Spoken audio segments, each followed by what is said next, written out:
is its identity, its uniform, what sets it out from the rest. But it doesn't clean itself. That's not just the shirts, it's the shorts, the socks, the training gear, the boots, the other bits we sort out behind closed doors. Who's the one digging around in that smelly, stinky laundry basket at full time? Yeah, it's the kitman. They have a lot to work on in a week, from laundry, fixing damaged kit, repairing holes, cleaning boots. Then they pack the van and take everything they need off to the stadium, ready for game day. They don't get a lot of help when they get in the ground too. Kitmen are the ones unloading a full squad's worth of boots, kit, medical bags, and all the bits the players and coaches will need between the start of the day and switching off the floodlights at the end of the day. First thing they do is organise each player's kit, make it easily accessible in order to avoid any dramas on match day. Once everything's in the right place, it's into the dressing room, lay everything out, put players' nameplates on the right locker, all the things you don't even think about on a match day. Once the players arrive, if anything needs doing, they call the kitman. In the meantime, it's on the kitman to help set up for the warm-up. The coaches don't always have time to lay out all the cones and put the balls in those weird triangle piles you see. As the warm-up is underway, the kitman then becomes a glorified ball boy, chasing stray shots and passes, making sure they aren't lost in the crowds. They eventually do the tidying up too, getting everything off the pitch before kick-off and assist the ground staff with any last-minute things they may need. After that, it's last call for the players. Then, at kick-off, they can breathe a sigh of relief for a few minutes, sit back and watch the game, enjoy the fruits of their labour. At half-time, check everyone's okay and everything's as it should be, and then wait for full-time. Once the final whistle's gone, it's time to pack everything down, get the stuff that needs to be washed in the laundry, pack up the van, back to the training ground, and ready to do it again next week. Of course, each club differs, and different staff members will have different responsibilities, but we pay tribute to all of those who do it, whether it's the glitz and glamour of the Premier League or a cold Tuesday night in Stoke.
It's talkSPORT Breakfast with Arnold Clark. Get the UK's best used car deals guaranteed. I am Adrian Durham, back on breakfast with my old mucker from Saturdays, Ray Parlour. How you doing? How you doing, Aid? It's great to see you again. It's good to be I see you for ages. Literally, haven't you walked in and you tried to strangle me, and I thought that's got to be Ray Parlour. Literally, I've been listening to you obviously, but I haven't seen you for so long. I still listen to you on a Saturday, and it's very, very good. You're always around the grounds. You go to everywhere, didn't you? I mean, where was you last night? I was in your beloved. The Posh.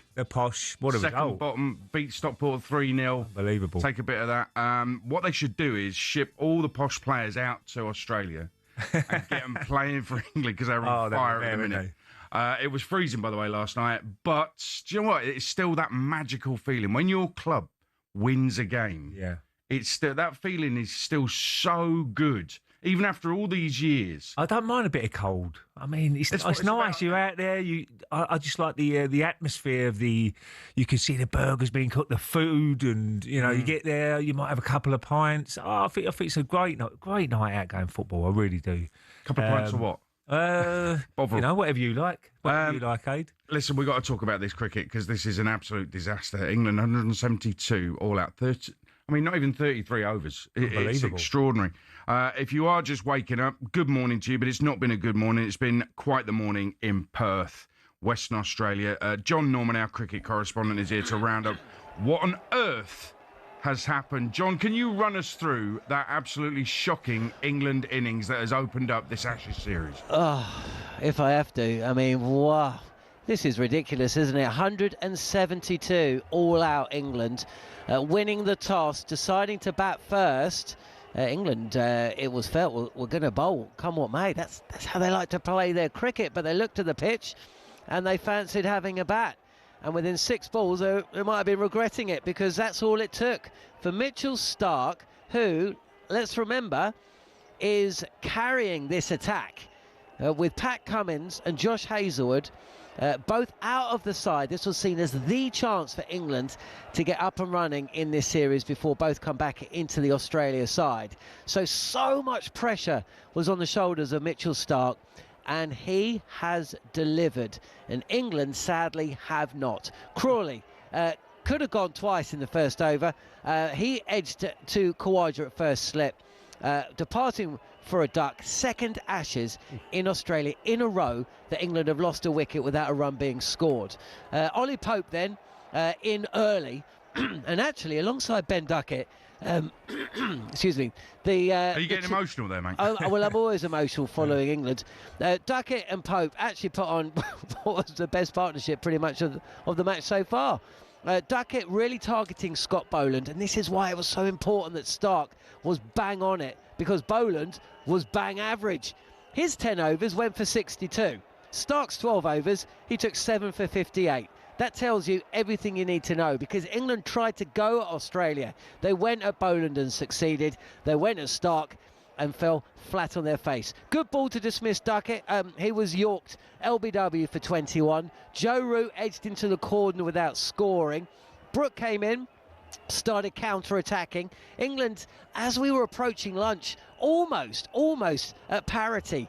94 for 4 though when Ollie Pope went just before the break, and it made it Australia's session. And so the players came out after lunch with the match still and the game still very much in the balance. And look, England could still win this match. They're not out of it completely. But it was Ben Stokes' dismissal that really opened the floodgates early on in the innings, early on in the session. And he tries to take on Mitchell Starc with a big booming cover drive. Starc gets some movement into the skipper, stumps castled, and from 115 for 5, despite some big hits from Harry Brook, England collapse in a heap, 172 all out. So, where now for England? Well, they just gotta hope and pray that, like Australia, every catch will stick, every edge will be taken, and every opportunity goes England's way. If it doesn't, and Australia are still batting, and they will probably be batting at stumps, 1 or 2 down, they might even be beyond England's first innings total, and this game may well already be done. John, I've got to ask you, who decides whether to bat or bowl? Is it a collective with every single player have a shout, or is it the bowlers, is it the batters thinking, well, this pitch is pretty decent, or is it just the skipper? Well, the skipper decides, right? Yeah, but I'm talking about behind the scenes, a little bit different than football. No, well, absolutely, right? But he will canvass opinion. I remember being out in the West Indies, and in the lead up to a Test match, even the likes of Goffey and Harmy were being canvassed. Yeah. Some pitches, there's a real decision to be made. Some pitches, it's really obvious. Sometimes it's the conditions, right? If it's cloudy and overcast and there's a bit of rain in the air, and there's been a lot of rain in and around an area, so there's moisture in the pitch, then more often than not, actually, you'll bowl first. You can totally understand why England are battered first here. It's not a pitch that you can look back at 100 years and say, well, you always bat first here, because it's a new one. It's only been around for about 5 years. But the feeling was, win the toss and bat. It's a true hard surface. There's grass on it, but essentially you want to get a score on the board and then apply pressure, and as the cracks widen and the pitch starts to break up, then you can take advantage of the fact that you batted in the best conditions. Unfortunately, it doesn't always go like that. Was it not more of a bullish bravado baseball decision? We're going to get our batters out there, they're going to smash you around the park, you haven't got your best bowlers, and it's completely blown up in England's faces. It's just, it feels like such a bad decision, and you're saying the pitch isn't that bad. Well, we'll find out in this first Aussie innings, won't we? Do you know what, Aid? I think actually the opposite's true. I think it would have been more bullish, more bravado, more baseball if England had bowled first. Remember, go back to Old Trafford 2023, right? The Ashes there. And Athers is on the pitch for Sky, talking to Stokes, and Stokes has just won the toss and said, we're going to have a bowl first. And Athers says, Ben, no captain has ever won the toss, bowled here and won a Test match in the history of Test cricket. And Stokes turned to him and said, well, what's that got to do with anything? I just wonder whether Stokes actually regrets the decision to bat first, because, dare I say it, was it the more defensive option? Was it the more, playing by the numbers option? The baseball way would have said, no, I don't care. This is how we play. This is how we win. We're going to have a bowl first. And they didn't do that. There's a number of really poor wickets that have been thrown away. I mean, Harry Brook is vulnerable to the short ball. That happened again. It was a good ball, got Duckett out. Quick one on Joe Root. He's edged it, and this thing about him never getting a century down under. I mean, he didn't get a run down under in this first innings. So psychologically, I know he's experienced, and we know he's brilliant, but this is going to affect him, surely. Yeah, I have to say, for all the talk about it being about the team, the collective, about winning Test matches, it's not about individual success. There is a correlation there. When Joe Root scores hundreds, England win Test matches, right? So it is important individually, because if he is individually successful, then the team collectively will also be successful. And when you consider just what a poor record he's got against the likes of Pat Cummins and Josh Hazlewood, two premier fast bowlers, two brilliant, legendary fast bowlers, when you consider that, he would have looked at this match and thought, a game when I don't have to face Cummins and Hazlewood on a pitch that you'd expect, is going to offer a little bit to the batters, then yeah, he'll feel under pressure. But then you point to a player in that team who's not going to be feeling under pressure right now. This is the Ashes. This is what it's all about. Joe Root has already captained and lost 2 Ashes campaigns. He doesn't want to lose again. Matt Pryor said a couple of weeks ago, he was in the talkSPORT studio, he said Australia is the best place to tour in the world. Oh, what a delivery from Jofra Archer. And he's knocked Jake Weatherald, who is opening the batting. I've just noticed this. There's no Usman Khawaja. Usman Khawaja should be opening the batting. And instead, Marnus Labuschagne is opening the batting with young Jake Weatherald. No, actually, he's not that young. But he's in his 30s, he's making his debut, isn't he? He's young to us. Yeah. Weatherall's been knocked off his feet by a full delivery from Archer. I've got the feeling it's just a bit leg side. But look, this is what it's all about now, Aid. Look, the show has got another 3 hours and 45 minutes to go. At the end of it, keep going, John. I kind of co-hosted Early Sports Breakfast as well, sadly. But if I'm back as often as I was at Early Sports Breakfast, and then England are back in this, and if Mitchell Starc can take a 7-fer, then why can't Jofra Archer? Weatherall's got his has been wrapped on the pad. He's been blasted on the pads. We've seen Jofra Archer. Remember 2019? Knocking Labuschagne over, sconning Steve Smith. Well, this isn't a short delivery. Oh, it's pitched in line. Oof. It's pitched in line. It's going on to hit the stumps. England have reviewed, and Weatherald on debut, he's going to have to go. He's going to have to go. A 2-ball duck on debut. England are back, and England are going to win the Ashes. I have to say, Archer, John, thank you very much. Yeah, they are one down. Incredible. 0-for-1 Australia in reply. Those 2 balls from Jofra Archer, right? The first one was really short and rattled him. Second one knocked him over and was hitting the stumps. So Jake Weatherald has gone. I mean, amazing. He's in his 30s. It's his Ashes debut, and he's. I mean, do you feel for him? No. Well, of course not. He was talking to himself when the ball was coming down. It's pretty quick coming down here, but the first ball was brilliant, and that put him under pressure straight away. And the second ball was superb. Well, no Khawaja in the openers. Smith has come in now, so you're wondering what's happened to Khawaja. We'll find that out, but it is game on, and you always have to wait for the other innings. You can't just have a look at England and say, oh, they're terrible, that's it, they're done. You have to wait and see what Australia do. But great start from Jofra Archer and England, 1 wicket down already, just a few to go. Stay tuned to talkSPORT all morning. We'll have updates from John. 2-time Ashes winner Steve Harmison will join us at tea at around 7:15. And coming up, we turn our attention to the back pages, shake up in the world of football and TV rights.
It's talkSPORT Breakfast with Arnold Clark. Get £750 off any used electric car or home charger. I'm Adrian Durham Ray Parlour with me here for breakfast through till 10. And Stone Roses, Waterfall, what a song. And we're playing it because some sad news. Manny, the bassist, Gary Mountfield's with the Stone Roses and later Primal Scream, he's died at the age of 63. Incredibly sad news. And Primal Scream were a great band, but Stone Roses, a couple of albums they did were sensationally good, really good. And actually, that's the kind of, that Manchester scene, so Oasis followed it, the Smiths preceded it, but Stone Roses were so big in that scene at that time, early 90s. That was when I was throwing shapes, mate. and doing a bit. Yeah, and actually, if Stone Roses came on in the nightclubs of Hull, I was there on the floor, yeah. And you've been on the same dance floor. Hull was a great night out. Wasn't it? Absolutely. Man, yeah, if you could stay safe, it was a great night out. Yeah, fantastic. But yeah, Dean Windass has took me out a few times up there. I can imagine. Yeah. Did you have any good nights out with Dean? Good afternoons we had, and nights. Just the bad mornings. That was all. Right, let's take a look at today's back pages with Tesco Mobile for Business. Back page review on talkSPORT with Tesco Mobile for Business. Sign up today to get a £60 welcome bonus on our Black Friday deals. Offer ends 1st of December. Terms and verification at tescomobile.com/business. And Katie Shanahan is back with us. Shannon, how you doing? I'm very good. I'm glad that's catching on. Very good, Ray. I'm very good. Adrian, this is the first time we're in a nice warm studio for a change. Normally we're up some windy gantry in a press box somewhere. Well, you'll be tomorrow. Where are you going tomorrow? I'm going to Birmingham, Norwich, which we'll get to very shortly in terms of the back pages. So couple of the big stories, and then we'll go into each of them individually. The Times... back page is TNT loses the Champions League rights to Paramount Plus. The Mirror have gone with the headline, Brum home to our new stadium, Jude Bellingham, after they revealed their stadium plans. And then finally in the Sun, Arsenal against Tottenham, Ray, marvels with superhero Odegaard back as Kolo Muani plays in a mask. So let's start with the Times story. TNT loses Champions League rights to Paramount Plus. And it's saying here, so they are going to continue with the BBC highlights, the Champions League highlights, the Times are saying here on Wednesday nights. Amazon Prime will have that first pick on a Tuesday match in the UK, as well as top pick Wednesday match in Germany, in Italy. But as a TV viewer, Adrian, in the UK, it now means that it would cost £76 per month to access all domestic European football games. I mean, it's another subscription to add to the list. Yeah, I think that's the issue. That's the big issue as far as fans are concerned. I mean, it's okay spreading it around and all that, but if there's a big price, literally a big price to pay for fans, then that's a huge problem. So I think somebody at UEFA has got to get a grip of this, because it's shifting around way too much.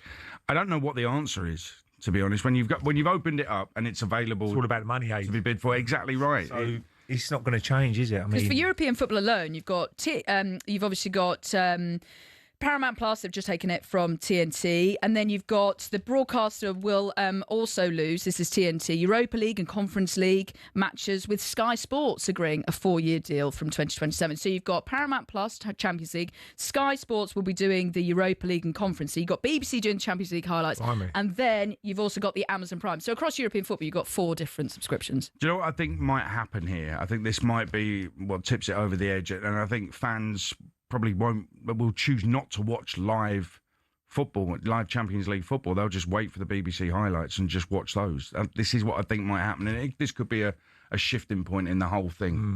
Going forward, I'm saying I think that might change things. Who knows? I'm being optimistic. Might even bring the price down if there aren't enough subscribers. I don't know. What would happen with the pubs and all that sort of stuff? Does all their... Because they pay a lot of money to show in pubs and all that. Does that go up as well? Probably that will go up as well. Yeah, they'll have to subscribe to Paramount Plus to show the Champions League games. So it affects everyone. Yeah, it affects everyone. And I know, not that I go to many pubs, but I know that a lot of landlords are like 50-50, shall we do the show? Because they can't guarantee the punters come in. You can put a game on, but you can't guarantee people will come in to watch it. So, yeah, they may go in to a pub to watch it because they don't want to subscribe at home. Yeah, maybe. Because of the cost, but we'll see. But yeah, that's a big story and one to watch, isn't it? Absolutely. On to this story in the Sun. Arsenal against Tottenham, Ray. I'm sure you're going to be going this weekend with the mighty superhero. Martin Odegaard is back. I mean, how big a boost is that for Arsenal, especially after losing Gabriel, in terms of leadership and what he can do on the pitch? Do you know what? The biggest thing I can say about that is you've not really missed him. Which is a real positive for Arsenal, because Eze's come in and other players have played in that sort of position. But he's a very important player for the dressing room. It's great to have another body back into the side. Obviously, Gabriel's a massive loss for Arsenal, but to get Odegaard back it's a big boost before a massive game against Spurs. Yeah, so really pleased he's back, because he's a top player on his day. You know, he always wants the ball. Him and Saka sort of link up very well on the right-hand side, don't they? I wonder about his leadership as well, because he's kind of it feels like he's a quiet captain, but I wonder if that leadership was missed at Sunderland. And having that as the last result, kind of, that will niggle away in the minds of maybe players, but definitely fans. Absolutely. Irritated me. You know, 2-1 up, you just got to see the game out somehow. Play it like rugby, kick it in the corner and get a throw in. That's what you got to do. He could have been orchestrating that. Yeah, maybe. Yeah, but behind the scenes, I know for a fact he's a very important player for the dressing room. The youngsters look up to him. He's always there on time. He's first on the training field. So he's a good person to look up to if you're a youngster, and that's what probably why. You know, you don't have to have someone balling, and you've got, as I said before, you've got to have 6 or 7 skippers on the pitch, haven't you, during the game? You can't just have one. You know, we had Tony Adams, we had Patrick Vieira, we had all Dennis Bergkamp. He would put his little oar in sometimes and say, look, come on, we've got to do this bit better. Did he have a little oar? He'd throw it in sometimes, you know.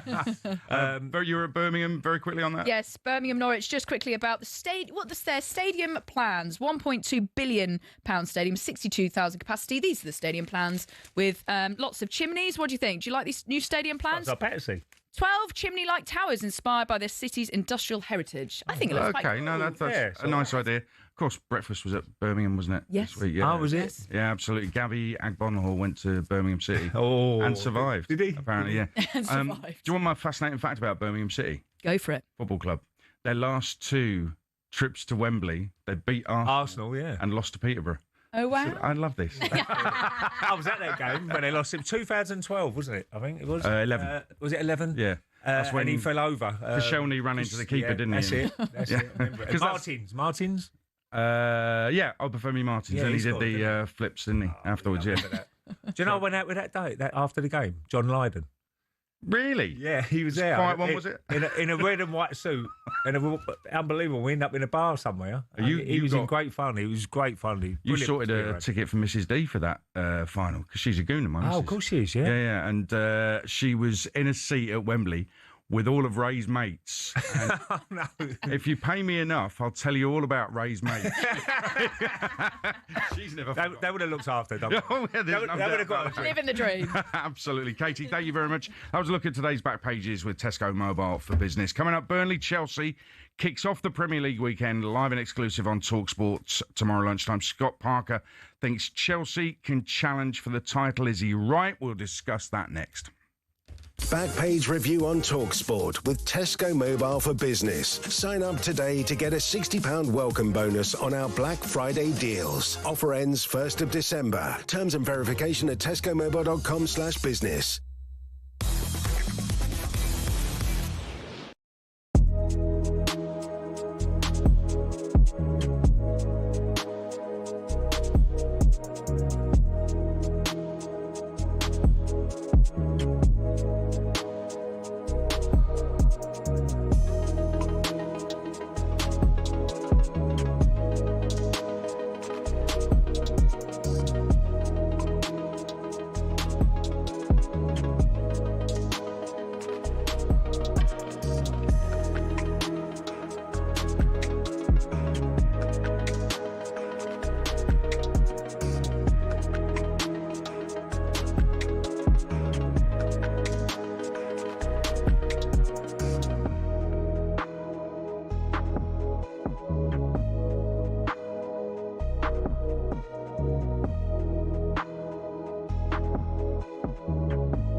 It's not often you associate fan power with Chelsea Football Club, but one of the shining examples of it lies with a group called the Chelsea Pitch Owners.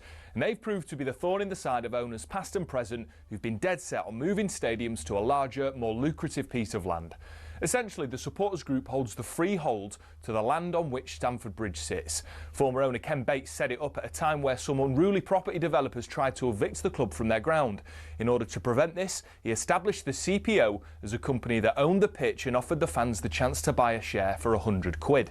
As well as that, they also own the rights to the name Chelsea Football Club, so if any owner wants to take them elsewhere, they can't be called Chelsea without the approval from the CPO. Now, in 2011, Roman Abramovich tried and failed to move them away from Stamford Bridge, and this has set a precedent for Todd Bowley and the current power brokers at Chelsea. They know any plan which involves moving from Stamford Bridge will require CPO approval from the now 13,000 fans who own it. There are fans who are concerned that if they stay at the bridge, they'll be left behind their domestic and European rivals who are moving to more commercially successful stadiums. But for the heritage and history lovers, Stamford Bridge is one of the iconic English stadiums, and to move away would be a grave mistake. It might not be as flashy as others, but stadiums like it have something about them that cannot be replaced. One thing's for sure, if Bowley wants to take Chelsea away from their home, he'll have to go through the CPO first.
talkSPORT Breakfast with Arnold Clark. Get the UK's best used car deals guaranteed. I am not Alan Brazil.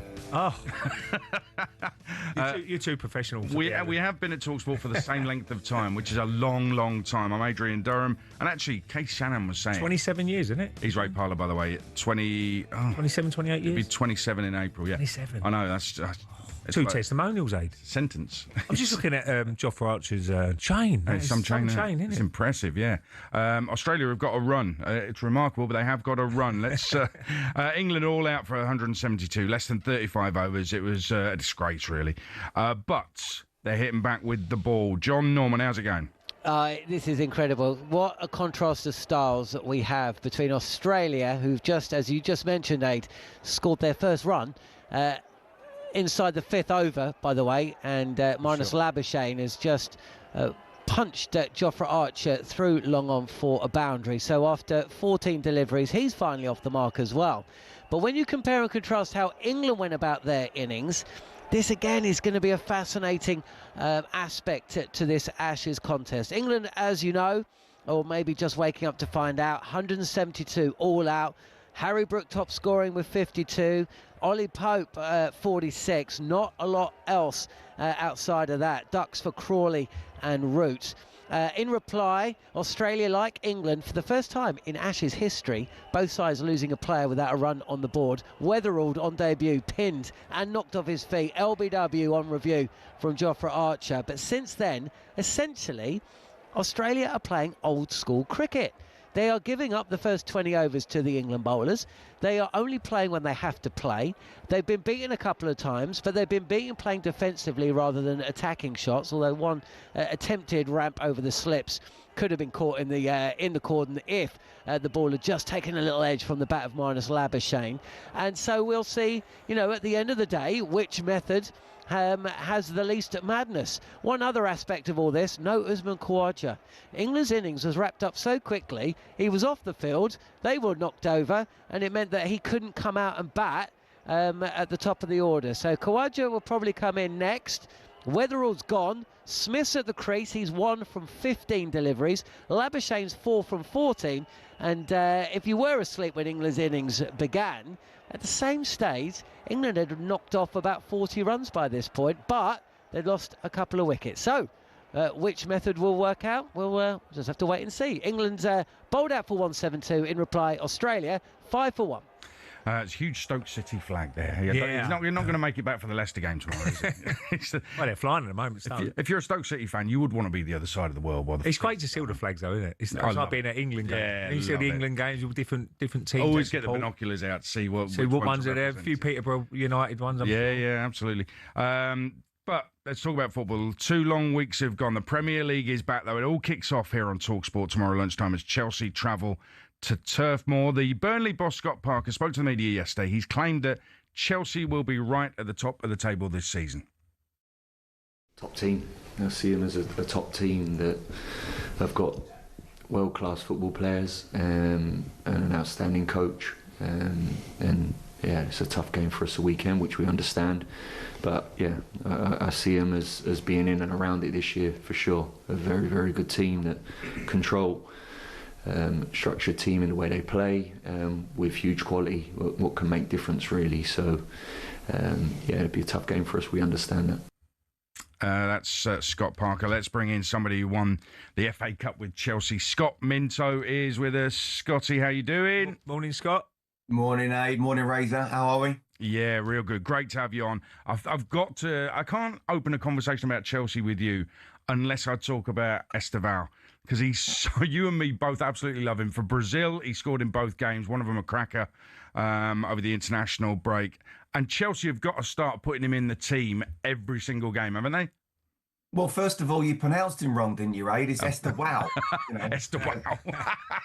as we well know. We know you mean, Aid. You sent me that video as well, didn't you, of his goal during the week? And look, he's some player, but I would, dare I say, slightly disagree with you, Aid. Honestly, we mustn't forget this is an 18-year-old kid who's come over not just from a different country, but a different continent, who doesn't speak the language, but does look like he absolutely loves his football. Amazing talent. People forget that Brazilian football, club football, actually is very physical. So despite him being about 8 stone wet through, he can handle that physical side of things. It's just the pace of the game. And I personally think Enzo Maresca's dealing with him really, really well, because the other wingers are playing really well themselves as well. Garnacho, I think, is playing well. Pedro Neto is excellent. As well, Pedro is back on in the goals as well. Enzo Fernandez was superb in that game against Wolves. And you could argue Moises Caicedo is the best central midfielder. You could argue. Razor might argue as well, and I might on behalf of Declan Rice, is the best midfielder in the Premier League. So, look, it's all going well for Chelsea at the moment, but, you know, I know what Scotty's saying there about they'll be up there come the end of the season. I still think they're a year or so short. Yeah, but it's been real progress. I mean, as we said before, Palmer's not even in the side at the moment. He's been injured. But if he's fit, you know, that midfield, as you mentioned there, Scott, is very strong. I really like that midfield. Fernandes, young as well. You've got plenty of years in front of you as well. Caicedo's been an excellent sign, as you've mentioned there. Back wide areas. Who's the best wide areas combination? Is it Garnacho on the left-hand side? Yeah, I mean, look, you mentioned Cole Palmer, and you're absolutely right. The best player hasn't even been playing. I think he's only had 145 minutes this season, and yet Chelsea are, you know, doing really well. 3rd in the league, just 6 points off Arsenal. You know, when he comes back and if he's fit and firing, and by the way, he's got a bit to do. As much as I think if he's fit and playing really well, he should be in the starting 11 for England. He might not even be in the squad as it stands. So I think there's a carrot there for him. In terms of the wide players, the thing is, I mean, obviously with the inverted wingers now, Garnacho, it looks like, I think he's well ahead above of Jamie Gittins. And then on the other side, I think Pedro Neto is absolutely superb. And that's where I think that Enzo Maresca has the ability to just bring in Esteval, you know, when he wants to, and not playing and relying on him in every single game, because the Premier League, as you well know, mate, it's absolutely relentless. And to do that game after game, week after week, especially as it's starting to get really cold now as well, that would be a lot to ask. So I genuinely don't mind Garnacho on one side, Neto on the other, and Esteval coming in at any given time. There's an issue with Liam Delap. João Pedro's numbers are good, actually, this season. 4 goals for Chelsea, I think 3 assists as well. He's never scored for Brazil, by the way, so that number 9 race is open. But I'm more interested in talking about England strikers because Thomas Tuchel made it clear, Scott, over the international break that he will be taking, it looks like he will be taking a second striker, even though he didn't pick one in this squad just gone. And Liam Delap has got to open his ears to that because he's had 6 appearances, got sent off, he hasn't scored yet. And if he wants to go to the World Cup, he's at a club that's in competitions where he can excel, he can shine. He has to start delivering for Chelsea Football Club, Liam Delap. Yeah, and the beauty of this Chelsea side, as you both kind of alluded to, it's young, it's growing, it's getting better and better as each month almost goes, let alone each season. I think the same could be said of the manager. And they have the ability, I don't think they're ready yet for the Premier League, but even the Champions League. I mean, this time last season, no one said PSG are going to go on and win it and dominate it in the way they did. And I'm not suggesting Chelsea will. I'm just saying the potential there for all the players in the whole club is to get better and better and maybe win one of the cup competitions, whether it's the most glamorous one or not. So for Liam Delap, if he was to play a big part in that, that's second place behind Harry Kane is absolutely up for grabs. You know, Ollie Watkins was kind of rested a little bit. I really like him, but you know, if it was the other way around, if it was Harry Kane, you know, in that sort of physical state, would you telling me he wouldn't be called in? He wanted to have a look at a possible another option of a false 9 maybe. So for Liam Delap, if he's able to score 10 plus goals in from here to the end of the season, make another 6 or 7 assists, help Chelsea win, you know, maybe even the Premier League or one of the cups, I think it's absolutely open for him. Just finally, Scott, I know like all normal, decent, right-minded people in this country, like myself as well, you're very worried about Arsenal winning the Premier League. But let me tell you that if Arsenal do become the English champions and if they also become the European champions, Chelsea will still be world champions. So don't let Ray Parlour forget that. Yeah? I won't forget that, Scott. Don't worry. No, I'm not worried about Razor. I'm worried about Mrs. D. Sort of as soon as Arsenal lift the Premier League trophy, I'm emigrating. I'm gone. I'm done. I'm finished with this country. Scott, great to talk to you. Cheers, Thank you very much. Cheers, guys. Great stuff. Chelsea at Burnley is live on talkSPORT tomorrow lunchtime. Stuart Pearce on commentary will join us a little bit later in the show. And you can listen to Game Day from 11 a.m. from Turf Moor. Right, still to come on Breakfast. Superstar Breakfast preview on talkSPORT with Travis Perkins. Download the new improved app to easily manage your accounts and quotes.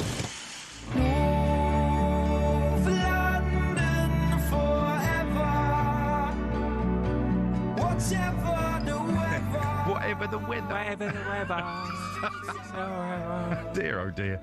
Attention will all be on the North London Derby this Sunday, a fixture which never disappoints. You're going to it, aren't you? Yeah, no, it's always a great game. Always a great game. Do you know what, though, Aid? I mean, Tottenham have got better away form. They have. So, you know, they fancy their chances as well. Are you saying Tottenham are going to win? No. All right.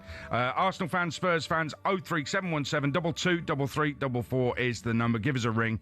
Have your say on the game. How big is the gap between the two clubs right now? Should Arsenal expect to win the game? How big is the potential return of Odegaard? Give us a call. Get in touch. That's our look ahead with Travis Perkins. Into towers of veneer, but I see the remnants of a London. Superstar Breakfast preview on talkSPORT with Travis Perkins. Get free next day track delivery. Head to travisperkins.co.uk or download the app.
It's talkSPORT Breakfast with me, Adrian Durham, and Ray Parlour. We're here through till 10. What do we know this Friday morning?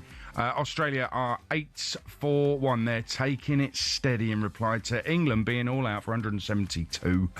The US media giant Paramount has won the rights to show Champions League matches in the UK for 4 years from 2027. Amazon Prime will continue to show a game every Tuesday in the UK from 2027 to 2031. It's all changed there.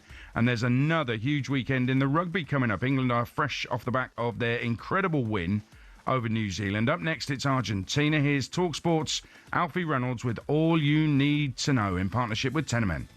Autumn International's preview on talkSPORT with Tenor Men. High-performance protective products for maximum comfort, confidence and discretion. Find out more at tenormen.co.uk. So England will finish their 2025 by hosting Argentina at Twickenham on Sunday. Steve Borthwick's side beat the All Blacks last weekend, but Argentina are a tough challenge. They regularly pick up big scalps and are a side that are continuing to improve. Probably down to the fact that they've had a group of players that have been sort of in and around the squad for 4 or 5 years now. So they're very close as a team. They obviously go to Rugby Championship together. A lot of them meet up in London who are playing in sort of the London clubs. So I think the way that they've built their squad has been brilliant. And obviously, as you said, they've had some good wins and we know how dangerous they are. That's the England winger, Elliot Daly. He's one of 6 changes for England ahead of their final match of the year.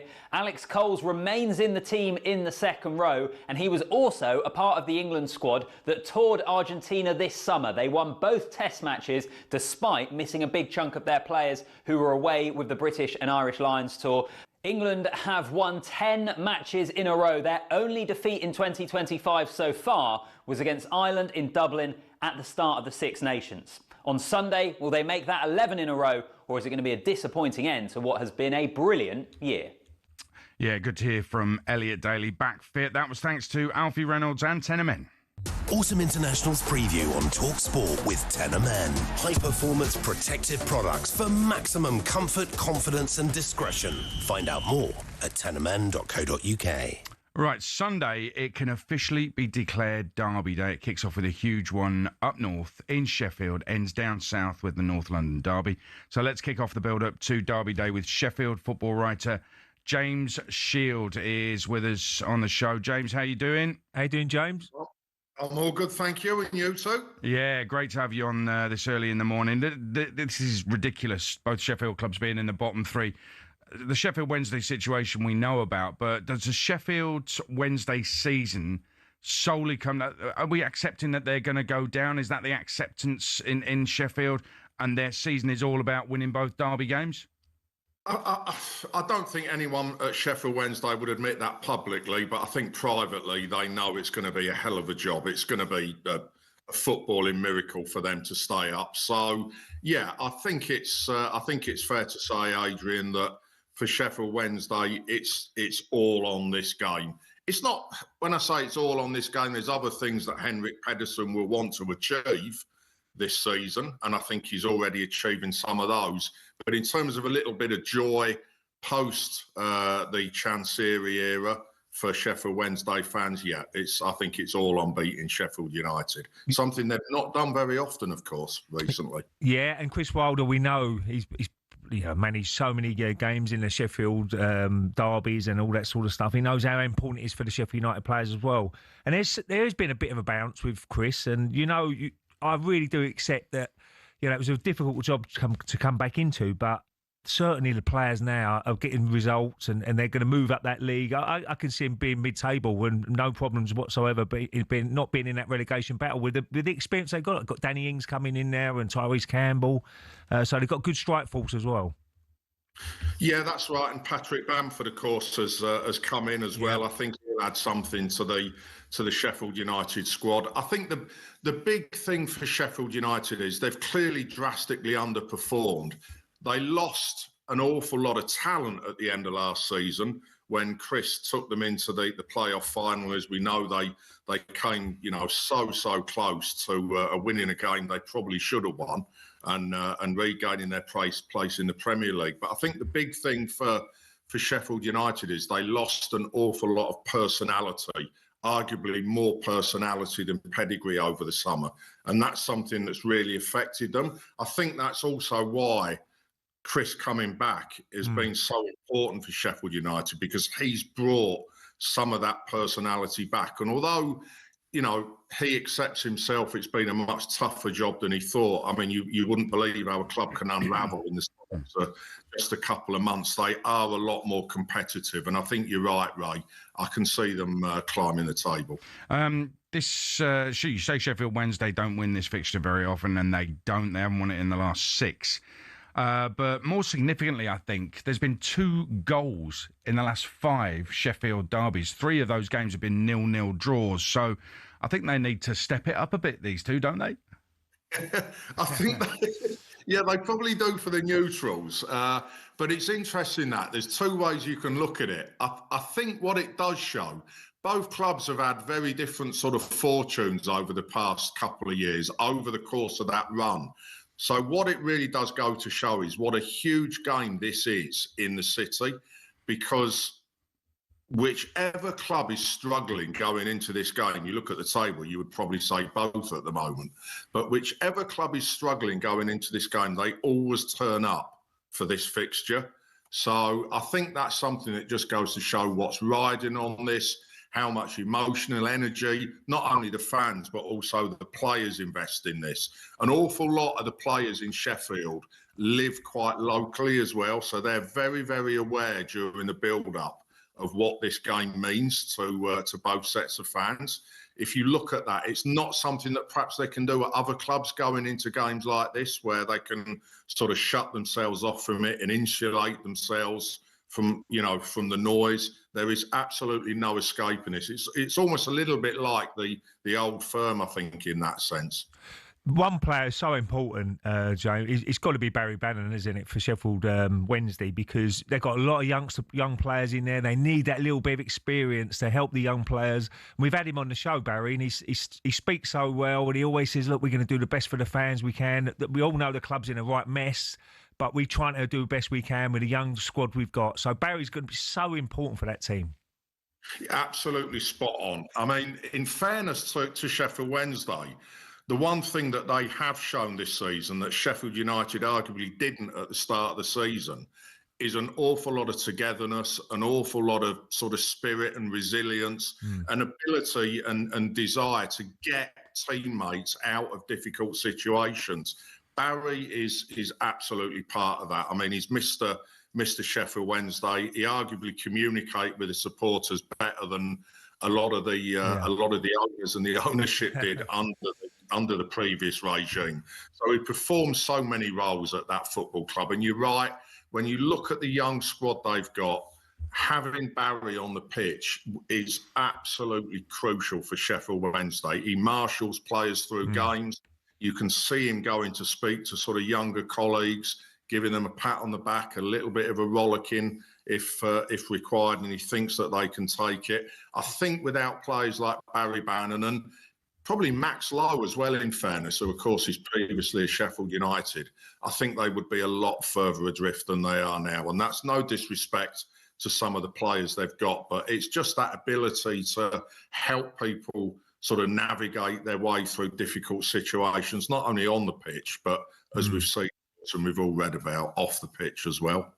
James, really great for you to talk to us. Thank you very much. Thank you. James Shield, Sheffield football writer. Sheffield Derby is live on talkSPORT 2 this Sunday. It kicks off at midday. When that's done, just turn over to talkSPORT and it'll be Game Day Live with Sam Matchface. And coming up, we'll turn our attention to the other derby on Sunday. Arsenal, home to Spurs. How much would Tottenham love to derail Arsenal's title push? We'll find out next with their legend, Clive Allen. And if you want to have your say, 03717 223344.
Thomas Tuchel's busy trying to bring glory back to England for the first time since '66.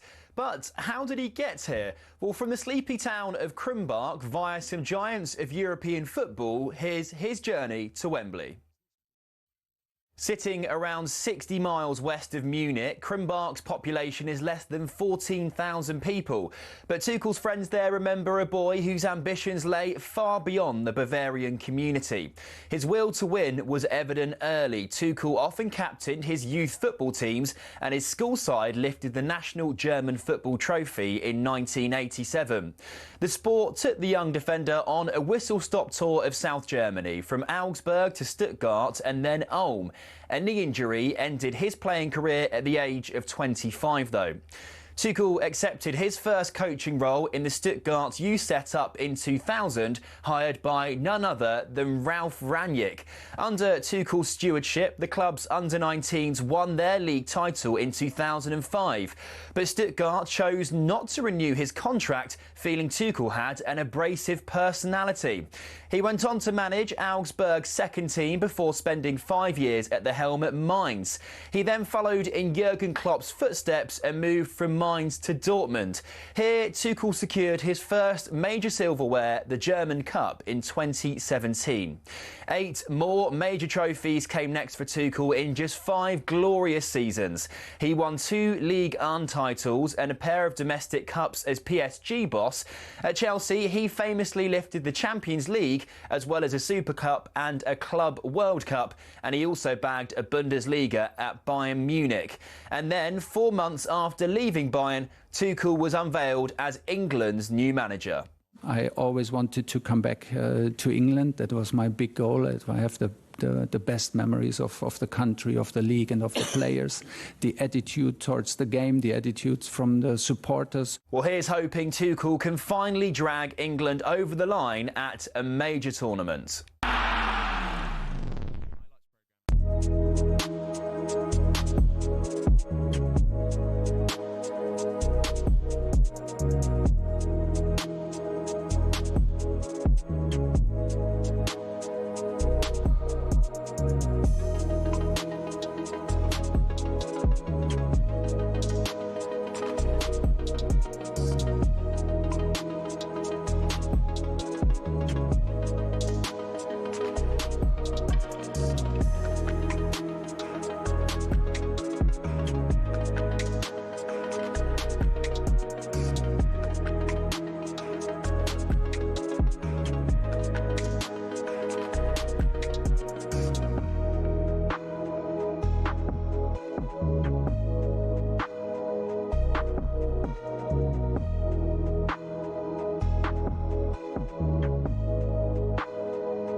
This is talkSPORT Breakfast with Arnold Clark at the UK's best used car deals guaranteed. I'm Adrian Durham, in for breakfast. Oh, how about it?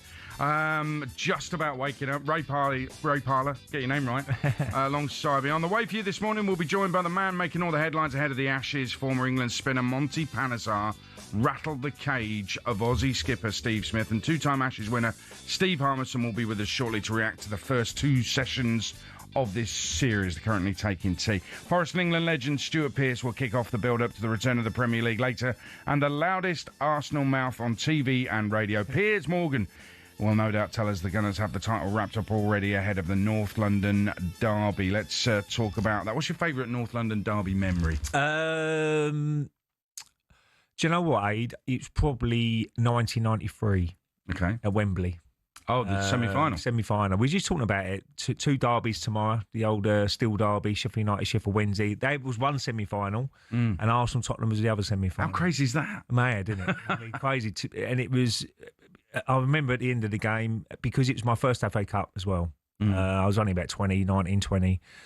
Just the experience to play at Wembley as well. I mean, you're playing against your rivals. It was a massive game. Tony Adams scored the only goal of the game. 1-0, really tight game. Always is a tight game. You know, you don't get many games where you go there and you win 3 or 4-0. And the one at White Hart Lane would have been obviously when we won the league there, the 2-2 draw. That was a special moment because to win the league at your rivals, we won it at Old Trafford as well, 2002. So you know those two will always stick in my mind. The '93 because it was my first one at Wembley. And it was such a big game, semi-final at the FA Cup to get to my first ever FA Cup final, and obviously the one where we won the league, definitely. You won the league at White Hart Lane. They should make a song about it. Why don't they? The former Spurs midfielder Tom Huddleston joined breakfast yesterday, and he thinks Thomas Frank's men will leave the Emirates with all 3 points. I do, to be fair. I had a look this morning, and I think Spurs are the best away record in the league. And second worst at home, which is a bit weird. So it might help them being away from home, even though the record at the Emirates isn't great. I'm coming out of an international break. Players travelling all over the world these days. You never know how long Arteta or Thomas Frank have had to prepare their players. So it might suit Tottenham being away from home. Interesting stuff. Let's kick off the build-up with the former Spurs striker, the legend that is Clive Allen. How you doing, Clive? How you doing, Clive? I'm good, thank you, Adrian. Morning, Ray. How are you, mate? Good to see you. Good, thank you. It's great to have you on, especially out of a North London derby. You did represent Arsenal for a very brief period, but we know you are Spurs. Is Tom Huddleston, is he right that away from home, we know the Spurs record is better, but is he right to be that confident that Spurs will get the 3 points on Sunday? I think they've got a great chance. I think, as Ray knows, they're always fiercely fought games wherever the teams are in the league. But I just think Spurs have this confidence playing away from home. They've not lost. Obviously, Arsenal have not lost at home as well this season. So there's records there to be broken on Sunday, and I think it'll be a really fierce game. Clive, what is the problem at the Tottenham Stadium? Why is their record so bad? Is it because teams go there and it's such a wonderful stadium and they get a lift? Throwing a negative in. No, I'm just saying. I'm not throwing a negative. I'm just really. It's really weird because you've got the support, you've got a great stadium, and you've got to try and make that as a fortress. And it's really weird that they've got a better away record than they have at home. Yeah, it is. Perhaps it's the way that obviously Thomas sets us up. I don't know that there's any visiting player that wouldn't enjoy playing at the Tottenham Hotspur Stadium. It's an amazing facility. Players just seem to enjoy themselves there. So it's been a difficult task this season to find the form that we have away from home. I think away from home, we've looked very good defensively, which was very important to address from the start of the season. Thomas has certainly done that. And then we carry a threat, a little bit like Arsenal. We carry a threat at set pieces. So, is this going to be a set piece derby? Well, when you mentioned set pieces, Gabriel is out for Arsenal. And I think you could easily argue he's been the best player in the Premier League so far this season. So it's obviously going to be a big miss for the Gunners. But how can Spurs capitalise on that, Clive? Yeah, I think it's going to be a big miss. He's been outstanding. There's no doubt in both penalty boxes, defensively fantastic, and carries such a threat in the opposition's penalty box. Arsenal, as we've seen, well drilled at set pieces, and I just wonder if that might just work in Tottenham's favour at his absence. First time, really. Obviously, they only got a point at Sunderland. The lads go away for the internationals. There's always a few what we would call strange results after international break. So, I think it's swinging in Spurs' favour in respect of the opportunity that they will have on Sunday. I think the midfield was always a very important area, central midfield, and Paulinho's come in and done really well for Spurs. Sarr probably playing there as well, winning Clive. So that battle in there with Declan Rice and Zubimendi, I don't know who'll be playing in that central midfield area, but that's going to be key to probably the game as well. Absolutely, Ray. I think, and the way Thomas has set them up, if he's got the two holding midfield players, Palinha's been fantastic. Bentancur alongside him. I think we have that very, very good block of six, that resilience that you would need to go to the Emirates. And you're right, it's an area of the game that is going to be vital. If any team can dominate that area, I think you'll find that they'll come through at the end of the day. I think Sarr might come back with an injury. Oh, has he got an injury? He might. So he might be fit. I think it's 50-50. Because he missed. He played the last game, didn't he, Sarr? Yeah, central midfield area. It's been a weird one, Sarr, Clive, because I think the Spurs fans want him in the lineup, but he's not always been in Thomas Frank's 11, has he? No, I think Thomas made it very clear from the start of the season that obviously with the competitions that we're in, that he was going to juggle it around. He was going to dip into the depth and strength of the squad, and that certainly has been the case. Berval's absence has been a problem. Maddison long-term, Kulusevski long-term as well. So he's without a number of players, as is every Premier League manager. They'll all say the same thing, that they're missing 5 or 6 key players. But Sarr, he's really clearly juggling the players and their game time and using the squad, which I think you have to do to be competitive in all competitions. Yeah, Solanke's been injured as well. It's been a problem. But Clive, listen, great to talk to you. Thank you very much. Cheers, Clive. Thanks, guys. I was listening to driving back from Peterborough, hammering Stockport 3-0. Great result, knocking them off the top of the table. I was driving back last night, listening to the Sports Bar. That shambles, Jamie O'Hara. he was actually referring to Spurs as European champions. I mean, he's got some front. It was incredible. Yeah. What can I say? Dino come out with the best one ever once. Because Dean Saunders was manager at Wolves, wasn't he? Yeah. And he played. And he said, Ray, you was always quite mobile in that midfield. And I went, I had Jamie O'Hara. And he went, I thought he was carrying a piano at times. No, I love Jamie. He's a good lad. So, but he loves all the banter. Very good. He's good at him and Jason. It's a must listen. They love it when it all goes wrong for the English clubs. Absolutely, yeah. That makes their show, obviously. Yeah, especially when it's Spurs or Chelsea. But they did it when Scotland won the other night. They did it for the Danes. It was superb. Coming up, it's currently tea down under Australia, 15 for 1 off. They're taking it steady after England were all out for 172. Two-time Ashes winner Steve Harmison will bring us his reaction very shortly.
It's talkSPORT Breakfast with Arnold Clark. Get £750 off any used electric car or home charger. I'm Adrian Durham. He's Ray Parlour. And the first 2 sessions in the Ashes. Wow.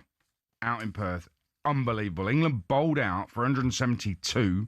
Australia lost a wicket on the second ball thanks to some Archer magic, but Smith and Labuschagne have steadied the ship. Let's get some reaction now with the third session getting underway very shortly. They're just coming out. It's good morning to two-time Ashes winner Steve Harmison. Harmy, how you doing? How you doing, Harmy? Good morning, Ray. Good morning, Adrian. All good, man. Great to talk to you. Listen, unbelievable. England out for 172. So what was your take? Should they have bowled first, or was it just bad batting or brilliant bowling? What's your take on it? I think you've got to give credit to the brilliant bowling, I think, first and foremost. I think Mitchell Stark has bowled fantastically well. So I think you've got to give credit to Stark. He was on the money.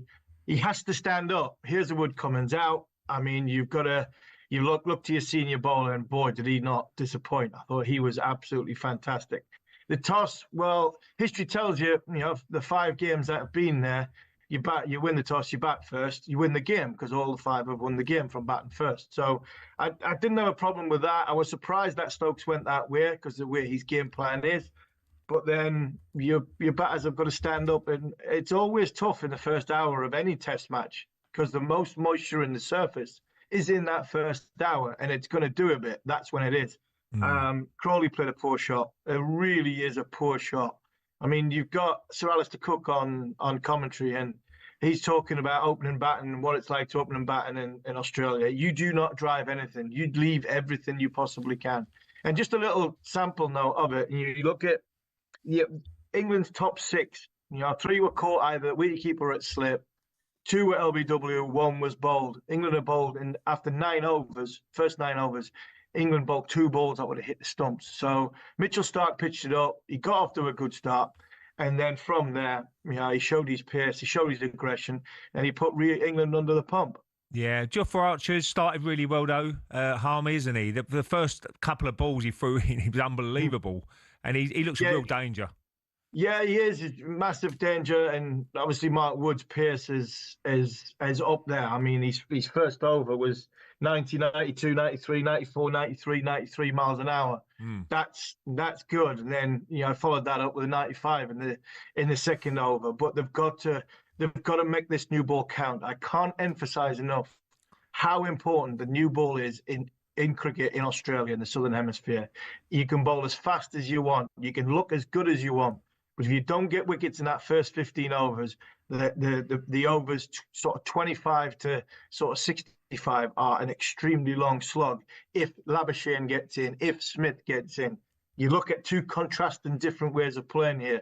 England were bowled out for 172 in 32 overs. 32 overs, and Australia are now at this moment in time, I think the first 11 overs and a 13 for 1. So 2 different ways of playing it, but England have got to make here with this new ball, because if they don't, Australia will catch up as the day goes on.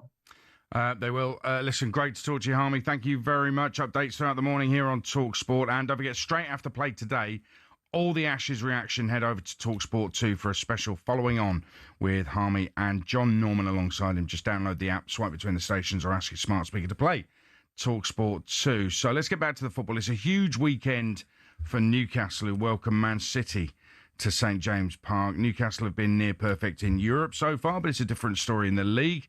Just 3 wins from their 11 games. The former Newcastle defender Warren Barton joined the breakfast show last week, declared that things aren't actually as bad as it seems. He's backed Eddie Howe to turn it around.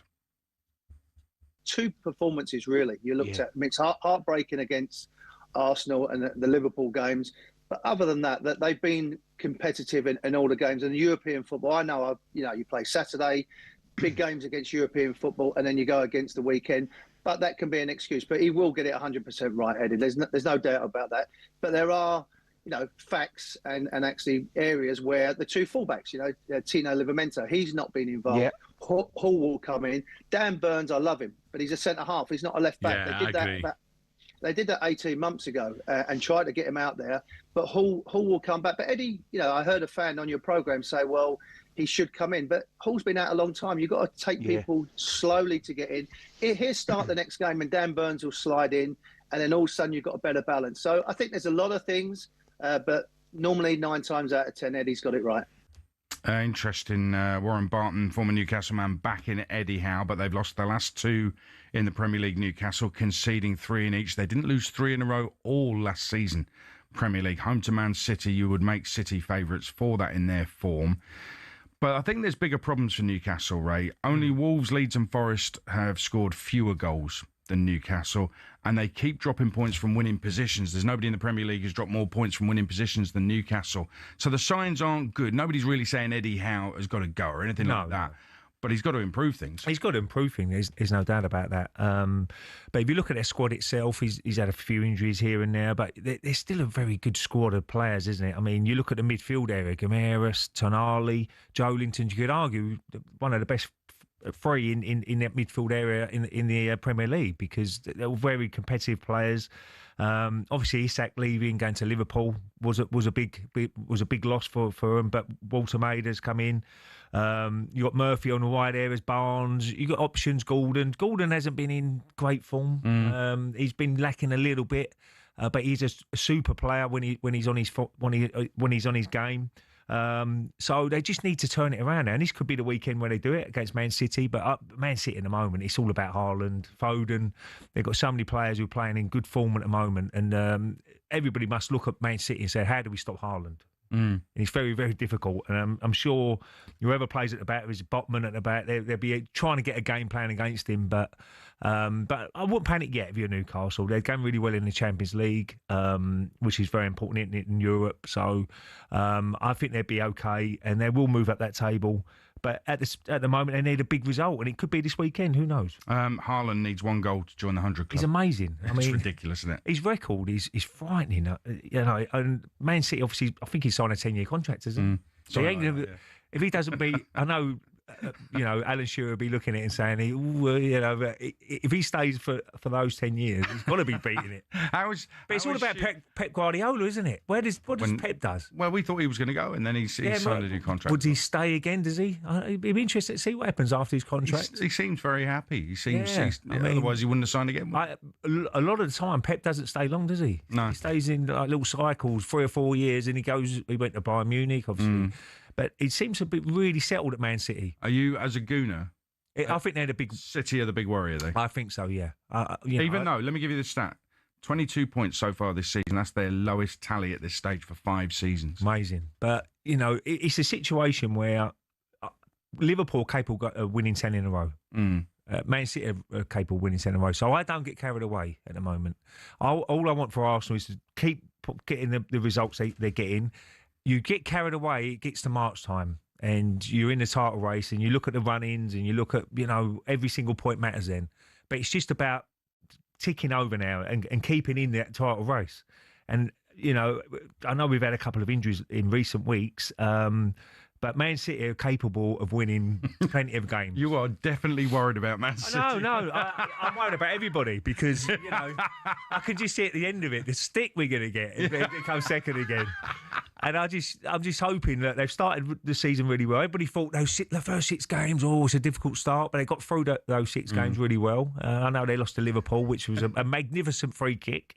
But as I said before, you don't win a title in November, December, January. It's all about March time. Just been in the hunt, and then you look at that little push at the end of the season to get you over the line. And hopefully they've learnt from their mistakes for the last couple of years. I was at the posh game with my son James last night, and he is, don't ask, but he's a Man City fan, okay?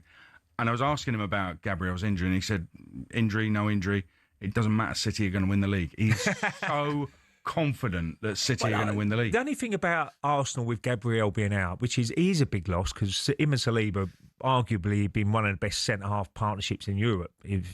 But they've got backup. They have got a little bit of backup behind them. Mascara can come in there. He done really well when he come on at Liverpool. I thought he looked a natural. Henkapia can come in, who's Leverkusen. He was strong, athletic, good player, yeah. Very good player. So they've got a little bit of Calafiori can play in central midfield, central back if you like. It could go to a 3 at the back. They've got options. Yeah, it's not like you've lost your key player. I know he's a key player, Gabriel, but There's other options who can come in, and that's why the unbeaten season. I'll go back to that because the only reason they said Arsene Wenger said that this team can go unbeaten is the backup. It wasn't 11 who's starting. Right. He knew he had subs. So it's all about you. No, he had subs who could come on. Say Henry and Burkett was out. Yeah. Right, that is a massive loss to the team. But you had Carnu, Wiltord and people like that could do a similar sort of job. Not as good as probably Henry and Burkett. I'm not saying that, but they can do a similar sort of job. So that's why I'm looking at this squad now. If Gabriel gets injured, if Saliba gets injured, if Declan Rice gets injured, they've got players who could probably do a similar sort of job to those. It's taking you, what, hour and a half? He's brought up the draw. I fancy Man City to win it. Drew their weight at the time. I think James is wrong, anyway. Your boy. Coming up, we turn our attention to the bottom of the table is the treatment of Daniel Farke at Leeds United. Unfair. Does he deserve the pressure that he seems to be under right now? We'll discuss that next.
For every good signing a club makes, there's bound to be a few that don't work out. Manchester United have certainly had their fair share of those, especially since the end of their golden age under Sir Alex Ferguson. Here are some of the Red Devils' worst signings since Fergie. First up, Alexis Sanchez. He'd averaged almost a goal every 2 games for Arsenal, but in his 45 matches for United, he only bagged 5. Next up, Radamel Falcao, dubbed El Tigre, or the Tiger. But at Old Trafford, he was a little more pussycat, to be honest. All the Colombian managed in 29 games was 4 goals. Moving on, things couldn't have gone worse for Jadon Sancho at United, with just 12 goals in 83 games. And it all ended after that very public spat with then-manager Erik ten Hag. Next, Ten Hag probably thought he was wise in sticking to what he knew when he brought in Antony from former club Ajax. But the £86 million Brazilian has really not been able to hack it in the Prem. The curse of the famous number 7 shirt has also had its share of victims. As well as the aforementioned Sanchez, Memphis Depay found he couldn't follow in the footsteps of Ronaldo, Cantona, Beckham and Best. He netted just 7 in 53 appearances. And those are just a few examples. To be honest, the list could go on and on. Unfortunately, that's probably why Man United haven't won the title for over a decade, and why it might take a few more years before they're in contention again.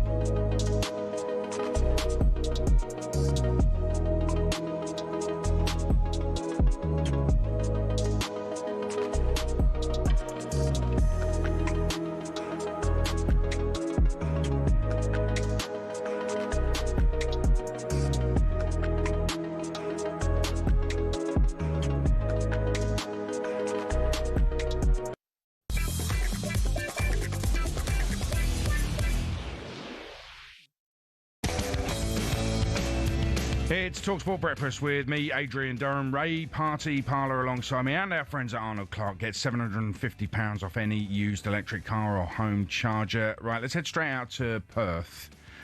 We have VAR. Has it had a shocker, John Norman? I don't think it's had a shocker, but we've just had the first flashpoint in this Test series, and I think we're going to have a couple of them, and quite a lot of them are going to involve Bryden Castle, I think. Australia are 20 for 1. They've faced 12 overs. Steve Smith is 9 not out from 38 deliveries, and Marnus Labuschagne is 9 from 36.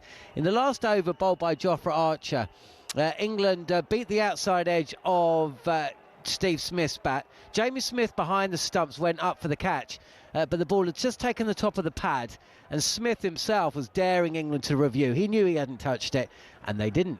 3 balls later, it's Labuschagne this time, almost identical delivery. And this time, England do go for the review. It's a huge appeal. It's actually Cast bowling, by the way. Sorry, not Archer. Archer's bowling at the moment. Huge appeal for caught behind. And England really want this one. It goes up to DRS. And Snicko, essentially, when the ball has hit the bat, you usually see a spike. And as the ball is going past the bat, you can see it on the video, you could just see a little murmur. It's more of a hill than a mountain, if you know what I mean. And essentially, I think they've got it just about right. I don't think there's enough on there to overturn the on-field not out call. If Labuschagne had been given out and he'd reviewed, I don't think there would have been enough to overturn that either. So I think Marnus is a lucky boy. I think that he did just get a little bit on the ball, but not enough for the third umpire to say that the on-field umpire got it wrong. At the back end of that, though, he got an absolute verbal barrage from Bryden Castle, who's bowling beautifully well. But Marnus being Marnus, he gave it straight back. And I think this is where we're going to see some real back and forth. It's incredible how different on the same day, on the same pitch, involving the same players, cricket can be. England were bowled out in 32 overs. Australia, well, they batted nearly a third of that, and they've only scored 20 runs. Crucially, though, they've only lost the 1 wicket. 20 for 1. Yep, they trail by 152, if you want to put it like that. Now, after a tough run of form, how much pressure is Daniel Farke really under at Leeds? Full-time whistle goes, and Tottenham Hotspur become the first team to beat Leeds United in a league game at Ellen Road in over a year. Came here to win some points, and we didn't win any points, so for that we are disappointed on this level.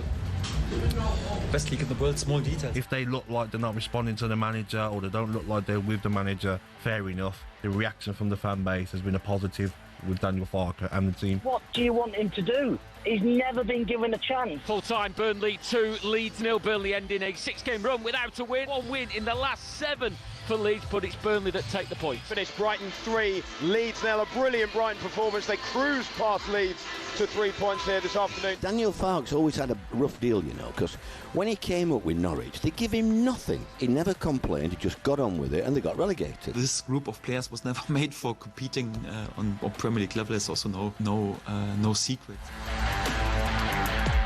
Well, Daniel Farke under pressure. 4 defeats in 5 leaves Leeds just a point above the relegation zone. Ray Parlour, would it be madness right now to sack Daniel Farke? Absolutely. I mean, you've got to be realistic. Every single club that's come up, I know Sunderland are going really well, but they're competing. I mean, you can't just suddenly change the whole team. And as Neil Warnock says there, he's not been given a lot. He's lost a couple of players as well. And I don't think it would be the right move at the moment. As I said before, I'm not in that dressing room every single day, and if he has lost the players, then there could be a bit of a problem. That is the vital bit about it. If they're all trying to do the best they can at the moment, look, if they come 17th this year in the league, they've had a great season. You just got to try and stay in the Premier League this year. And at the moment, they're out of the relegation zone, just about. But the next 4 games, I do fear for them. You know, they've got Villa, they've got Man City away, Chelsea at home, and then Liverpool at home. So the next 4 are not easy. Right. But you know, it might suit them just to sit back, let the opposition have the ball, and try and defend as well as they can, and try and hit them on the break. And that's how they got to try and play. But I know Leeds United fans will be looking at Sunderland and saying, look, they're 4th in the league. They've come up. They finished behind us in the Championship last year, and they invested very well. The players they bought. So, but I don't agree with keep sacking managers. And what manager is going to come in and try and improve it? Sunderland are making it hard for Leeds and for Burnley. Well, Burnley and Leeds are probably where you would probably expect them to be. Now. By coming up, Sunderland are not. They're overachieving, so true, yeah. which has been so good for Sunderland fans and whatever what they're doing at the moment at Sunderland. But I would expect Leeds and Burnley to be roughly where they are at the moment. Let's get more on this with a man who played over 100 times for Leeds. It's a good morning to the former Leeds and Northern Ireland striker David Healy. David, how you doing? How you doing, David? Yeah, good morning, Adrian. Morning, right? Is the fact at Leeds that they need a David Healy? They need a goal scorer, don't they? They haven't got one. I only scored goals in the Championship for Leeds. I wish. But looking at it now, of course, stating the obvious, everybody in world football is looking for that number 9 centre forward, attacking players to catch fire and score goals. Leeds are no different. I do think Daniel needs to be given certainly plenty of time. He's done an incredible job there in the period in the piece that he's been. So. Coming into it, I think from the outlet, I think it was actually Jamie O'Hara started something online at the start of the season, putting pressure on Daniel Farke because that's a of shock, previous record. We're not shocked, really. What did he say? he said, I think he was trying to start a campaign at the start of the season regarding Daniel Farke's coming under pressure because he hasn't done it in the Premier League and whatever else. And then I hear somebody like Neil Warnock saying he's never really been given the tools or the money to go and perform or give himself the best chance to stay in the Premier League. So, by all accounts, and again, I don't know the full ins and outs, Daniel looks as if he's a top class coach, manager.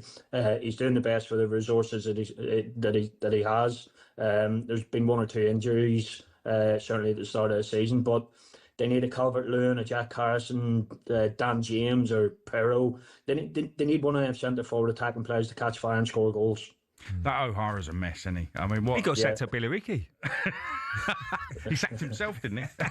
He was that bad. Listen, I mean, there will be Leeds fans. I kind of gauge it without, any real science that 70-30, I would say, percentage-wise, would like a change because they don't see Daniel Farke keeping them up. And it might be unfair, but once the fans feel that way, David, that's a problem, isn't it?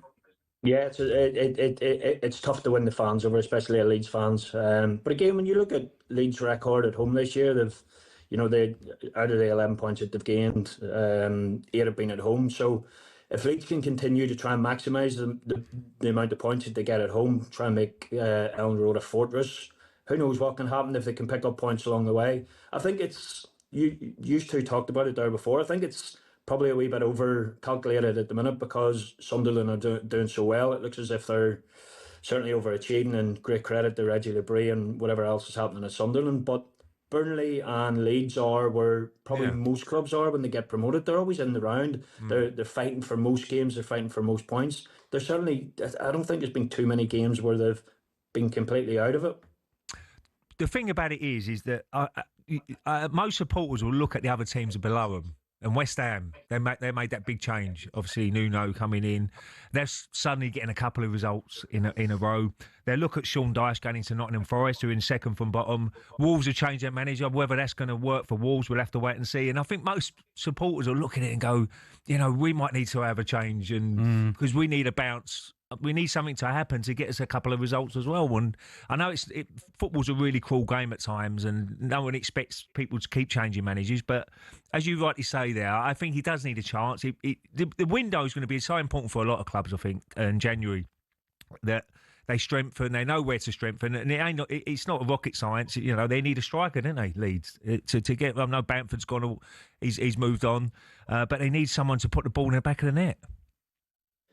Yeah, Calvert-Lewin was the obvious one that they brought in. Obviously, they brought him in on a free from Everton. He's their main one, but there's Joe Perreault, who scored quite a few goals last year in the Championship. Could he make a step up? You've Jack Harrison, who's flitted in between Championship and the Premier League. I think the lad Wilfred Gnotto's injured at the minute, who carries a threat with pace. Dan James with threat. So if you're missing one or two of those, especially on the counter-attack that you're playing away from home without the ball in the Premier League, you need sort of Dan James, Gnotto again to carry the ball, get them up the pitch, and then create the opportunities up there. So he certainly deserves a chance. The Leeds fans, again, are incredible. I didn't actually realise until I went there, even in the Championship, the size of the club, the magnitude of the club, the passion of the club. And I've no doubt they'll keep getting behind the manager and the players and continue to try and probably do something that a lot of the teams haven't done recently and stay in the Premier League. Aussie have got a second man down. We'll find out about that shortly. Quick one on Northern Ireland, though, David, because your country have got Italy. It's a tough one in the World Cup playoff. It's probably the worst one that we could have got. Again, when you're in pot 4 and you look at the nations in pot 1, the possibilities of, I think everybody wanted potentially Ukraine because they're not playing in Ukraine. They play their home games in Poland or Hungary. So we missed that opportunity. We've got Italy. But again, looking at Italy, they were humbled. They were well beaten at San Siro last week against Norway and inspired, obviously, Erling Haaland performance. They've got Gattuso in as manager. I don't think, and again, I said this, I need to be careful because I said this before we played the Germans recently, that I don't think the German team were laced with top-class talent. They've got good players and the potential of people like Wirtz and Voltemata to be potentially sort of go on and be world class, but I don't think at that time. And Italy are the same. When I look at the Italian squad at the minute, and certainly from football that I know and remember over the last 30 years, there's no Maldinis and Baresi's, Cannavaros, Pirlos, Baggios and people like that. I don't think they're any at that level. And probably when you look through the squad, and you have to be careful when you look through the squad because most of the players and the starters in the team at the minute, they're playing for Napoli, Inter Milan, AC Milan, and teams like that. So we'll certainly give it a right go. It's not the best draw, but I think they're saying now that there's going to be a potential that it's not at the San Siro. They're maybe going to move it to Bergamo, much smaller ground where Atalanta play, which is a little bit surprising. Or maybe the Italians know that the last couple of playoffs they've lost against Sweden and North Macedonia to qualify for the World Cups. Maybe they want a little bit less pressure by taking it away from maybe Rome or maybe the San Siro. David's interesting. They're panicking, aren't they? David, thank you very much. Thanks, David. And good luck Appreciate that. Cheers, lads. All the best. Good luck to Linfield at Bangor tomorrow in the Premiership. Now let's hear about that second Aussie wicket that's gone down. John Norman. 29 for 2, Australia, and it's that man again for England, Jofra Archer, whose 6 overs have yielded just 7 runs, and he's picked up both wickets. This delivery coming off the inside edge of Marnus Labuschagne's bat. When I was with you last, I was talking about the way Australia are going about things, very different from England. They're only trying to play at balls they have to.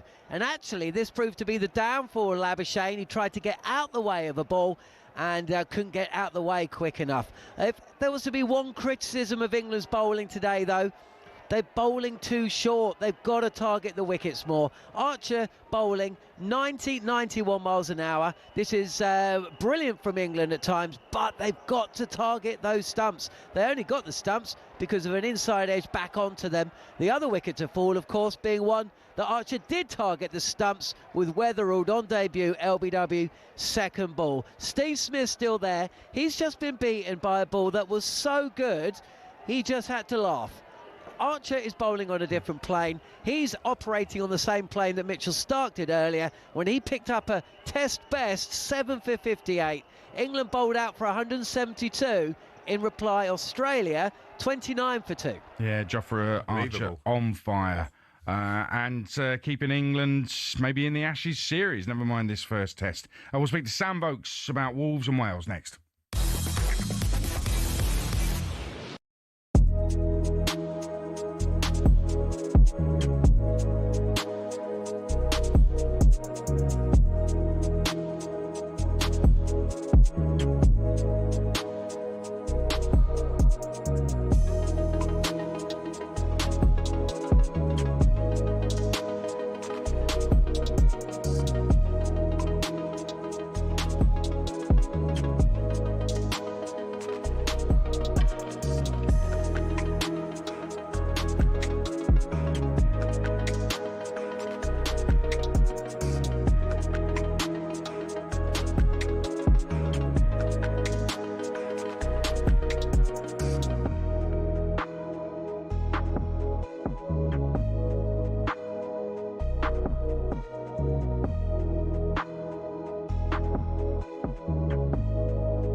It's talkSPORT Breakfast. I'm Adrian Durham. He's Ray Parlour. Big wicket down in Perth. John Norman. Bowl at the stumps, he said. Well, Bryden Castle knows what he's doing. He didn't bowl at the stumps. He once again forced a fending delivery from Steve Smith. It took the outside edge, pocketed by Harry Brook, and Australia's best bat and skipper has gone. Australia trail by 142. They're 30 for 3. They're going to get even less than England got. That's brilliant. That's amazing. Great performance so far. Yeah, superb. And what a day's cricket. What an opening day of the Ashes series. Keep me updated here on talkSPORT Breakfast. Now, Rob Edwards gets to work in the Wolves dugout tomorrow as the bottom side host Crystal Palace. Wolves have only 2 points from their opening 11 games. Only two sides have ever survived after not managing to win a single one of their opening 11. Blackburn in 96-97 and Everton in 94-95. So joining us now for more is the former Wolves, Burnley and Wales striker, Sam Vokes. Sam, how you doing? How you doing, Sam? Good morning, guys. How are we? Yeah, good. Wolves, we've just been chatting a little bit about it. Neither of us can see them staying up. Rob Edwards has got to inspire a big turnaround. Can you see it happening? Yeah, look, you've mentioned it there. Winless start. I wasn't surprised in Pereira leaving, but linking them to Rob Edwards, I know Rob well. I played alongside him, and he's a Wolves man. Obviously, it was tough on Middlesbrough fans, and the start he had there, I wasn't surprised he was linked. But for Rob going in there, he starts tomorrow back at Molineux against Palace, and he'll be buzzing for tomorrow day. And look, let's hope he can get off to a winning start because they need it. You mentioned before I came on about Leeds and Burnley, and they're kind of hovering above it, but I expect West Ham and Forest to kind of turn around their start, so let's hope Wolves can as well. What does he change, Sam? Well, if you was manager, if you going in, I'm sure you've seen a bit of Wolves this year. What does he change formation? Does he do something different? Does he put people in different positions? What would you do? Well, he's got to start by trying to get confidence into the lads. What he has had is he's had 10 days or 2 weeks or so in this international break to get into them really and work on his philosophy and kind of work on what he did so well at Borough and has done so well previously at his previous clubs, Luton as well. So look, he's got to go in. He's got to change the mindset, I think, to start off with, because they've got a good squad. They've got players in there, and they've shown that previously. And look, what's he got to change? He's got to get back to winning ways, because 2 points after 11 games is not a good enough start for Wolves. He's talked, Rob Edwards, about commitment, effort, spirit, fight and determination. And he said this, Sam, it has to look like it means more to us than the opposition. Now, if you were one of his players in the dressing room, you heard him say that, how would that change what you do on the pitch? How do you show that on the pitch? Well, exactly. And they're the things we talk about, because Rob Edwards will bring that, and he will bring that enthusiasm. He will bring that drive. And at the core of Rob Edwards is Wolves. I know him well. He played there. He started his coaching journey there. His family from the area. So I thought it was the perfect fit at the time. I'm sure Middlesbrough fans would disagree, but on a Wolves perspective, he brings that kind of energy that you're going to need. And I think he's the right man to try and turn it around. It's going to be a tough task, because we talked about those other clubs around him, with new managers also looking to pull away. But look, they're the things he needs to change on a day-to-day basis and change the mindset, I think. Well, it's not an easy start. I mean, Palace, we know what they've done over the last couple of seasons. Glasser's done a brilliant job as manager. Mateta's up front, who's always a danger. So it's not an easy start because Palace are very, very good away from home. And even though they haven't won a game, you were saying, for 5, isn't it? It's 1 win in 5. 1 win in 5, so they're getting a lot of draws at the moment. But really, Wolves need to get that win, don't they? They need to get that first win, especially being at home. And I'm sure the supporters will give Robert a massive chance and get right behind the team from the opening whistle. But all they want to see is a bit of commitment from the players, running through a brick wall. And sometimes you've got to hold your hands up. If the team's better than you, you got to take it, but they just want to see that commitment. I'm sure the Wolves fans. Yeah, I think you've summed it up there, and I think Molineux demands that. And look, with a new manager in tomorrow, that crowd will get behind him. I know they will. Rob Edwards being one of them as well, they'll get behind him. But you talk about the run they've got coming up. It's the Premier League's relentless. There's no easy games, and trust me, when you're sitting at the bottom of it, you're looking upwards. There are no easy games. So. There's no better chance, like you said, with Palace in the current form they're in and Wolves back at Molineux for him to pick up that first result. So, look, I wish him all the best because he's a great guy and he's done well as manager. And as I said at the start, he'll be buzzing for tomorrow. Back at Molineux, stood in that dugout as a Wolves man himself. Wales, who you used to play for, of course, Sam, take on Bosnia. If they play anything remotely like they played against North Macedonia, Wales have got every chance. Cool. I don't know if you saw it the other night, boys, but what a performance that was. Yeah. I think Craig Bellamy, since he's been in charge, he's been threatening a performance like that. I love watching a Wales Bellamy side and the pace and power and the confidence that front line showed the other night. I think when I first looked at the team, we didn't really have that out-and-out striker on the pitch that we've kind of had before in Kiefer Moore. But the way Harry Wilson led the line for the first night, he was captain in his country. Picked up a hat-trick and what a night. And I don't know if you saw Dan James's goal as well, guys. The length of the field, wasn't it? Incredible. Yeah, and it showed up the confidence the lads are playing with. And look, I'm sure we're going to talk about the playoffs, but that home draw for us is huge because I think when Wales are at the Cardiff City Stadium, it makes such a difference for us. Yeah, listen, great to talk to you, Sam. Cheers, Sam. Very much. It was a terrific goal from Dan James. Some great goals the other day, wasn't it? That Scotland game. Like goal Scotland goal. Season, wasn't it? We're going to be talking about great goals later. And Sam, of course, playing for Gillingham. They face Barnet in League 2 tomorrow, 12:30. Good to see Gareth Ainsworth back after heart surgery. He was back at the game last time out. Still to come on Breakfast. Superstar Breakfast preview on talkSPORT with Travis Perkins. Doing what matters for the trade. Find your local branch at travisperkins.co.uk. Well, Aussie at 31 for 3. We're going to be joined by the man who got under Aussie skipper Steve Smith's skin. So far under it, he made this comment ahead of the Ashes.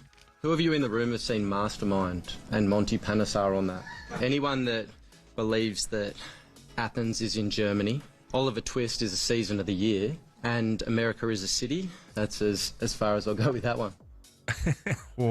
And there is another wicket down. It's just gone down. John Norman. Unbelievable stuff. Steve Smith's got more to worry about than Monty Panesar. 31 for 4 now. And Usman Khawaja, who walked to the crease at 4 rather than as an opener, because he got caught short in the dressing room and got timed out, essentially, has just been beaten and deceived by an absolute snorter from Bryden Cast.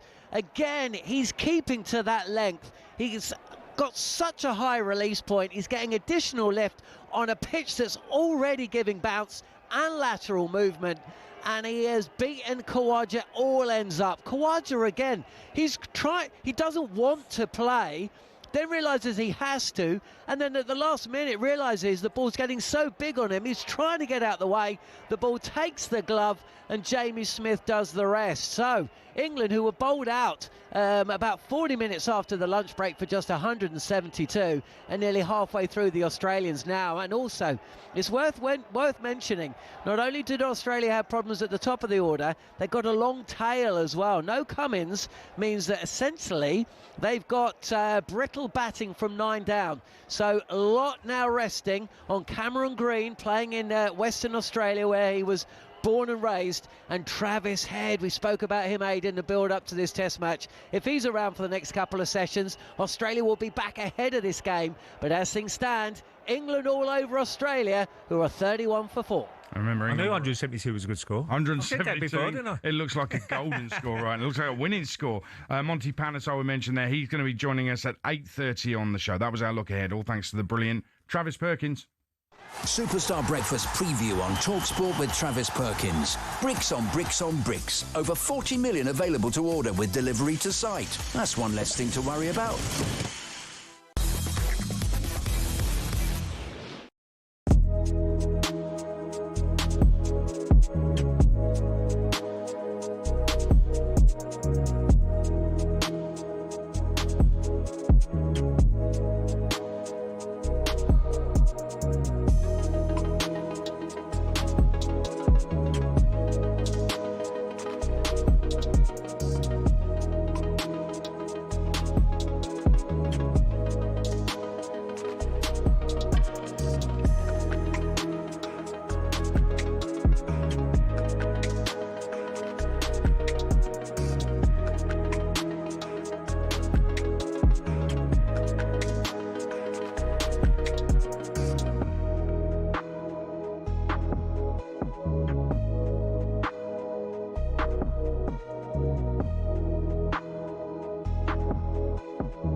Thomas Tuchel's busy trying to bring glory back to England for the first time since '66.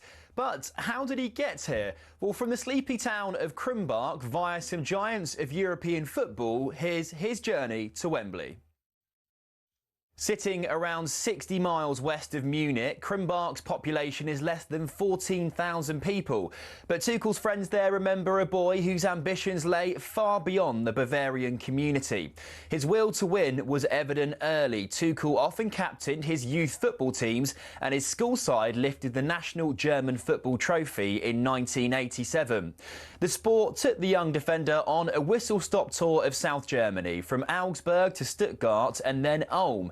A knee injury ended his playing career at the age of 25, though. Tuchel accepted his first coaching role in the Stuttgart youth setup in 2000, hired by none other than Ralf Rangnick.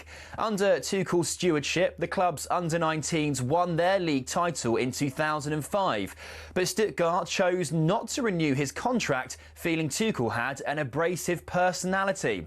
He went on to manage Augsburg's second team before spending 5 years at the helm at Mainz. He then followed in Jurgen Klopp's footsteps and moved from Mainz to Dortmund. Here, Tuchel secured his first major silverware, the German Cup, in 2017. 8 more major trophies came next for Tuchel in just 5 glorious seasons. He won 2 Ligue 1 titles and a pair of domestic cups as PSG boss. At Chelsea, he famously lifted the Champions League as well as a Super Cup and a Club World Cup, and he also bagged a Bundesliga at Bayern Munich. And then, 4 months after leaving Bayern, Tuchel was unveiled as England's new manager.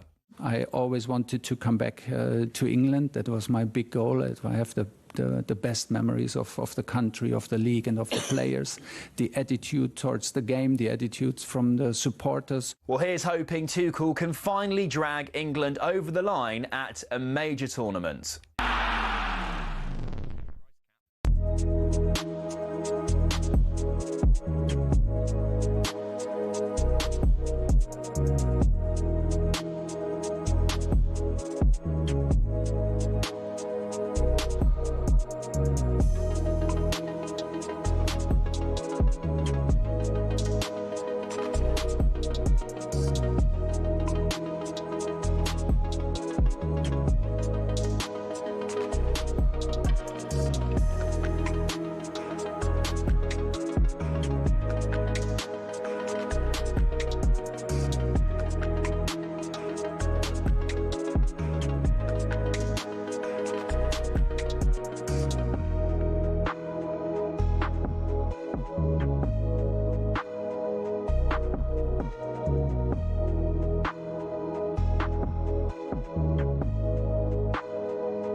This is talkSPORT Breakfast with Arnold Clark. Get the UK's best used car deals guaranteed. I'm Adrian Durham. He's Ray Parlour. The Premier League is back this weekend, and what a game we have on Sunday. The North London derby never disappoints.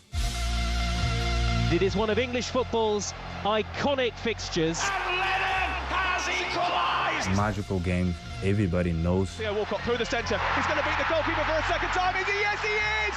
5 goals they've scored after going 2-0 down. Probably the nicest game of the season to watch and to play. A moment of absolute magic from Harry Kane. Drama aplenty. This is going to be absolutely massive. This is the North London derby. Trossard putting the shot in. He does. They've been outstanding so far this season. They can't maintain this level of impregnability. Christian Romero. Polina. Concerns me this weekend. Spurs is away form. Tottenham fans are already asking whether Thomas Frank is a little bit too pragmatic. Very aware that we haven't been free-floating. It is a feisty derby, a test of credentials. This is something that is in our hands. Yeah, the North London derby, Emirates Stadium, Arsenal Spurs, Sunday 4:30. Bring it on, and bring on this Ashes series as well. Aussie 41 for 4 after England were all out for 172. We'll keep you updated with that and more reflections to come as well. And when the day's play is done, talkSPORT 2 with Steve Harmis and John Norman to reflect on what's been an incredible day in the first day of the Ashes series, first day of the first test. But North London derby, Ray Parlour played in many of them. Yep. And an Arsenal invincible as well. Is this the best derby in the Premier League?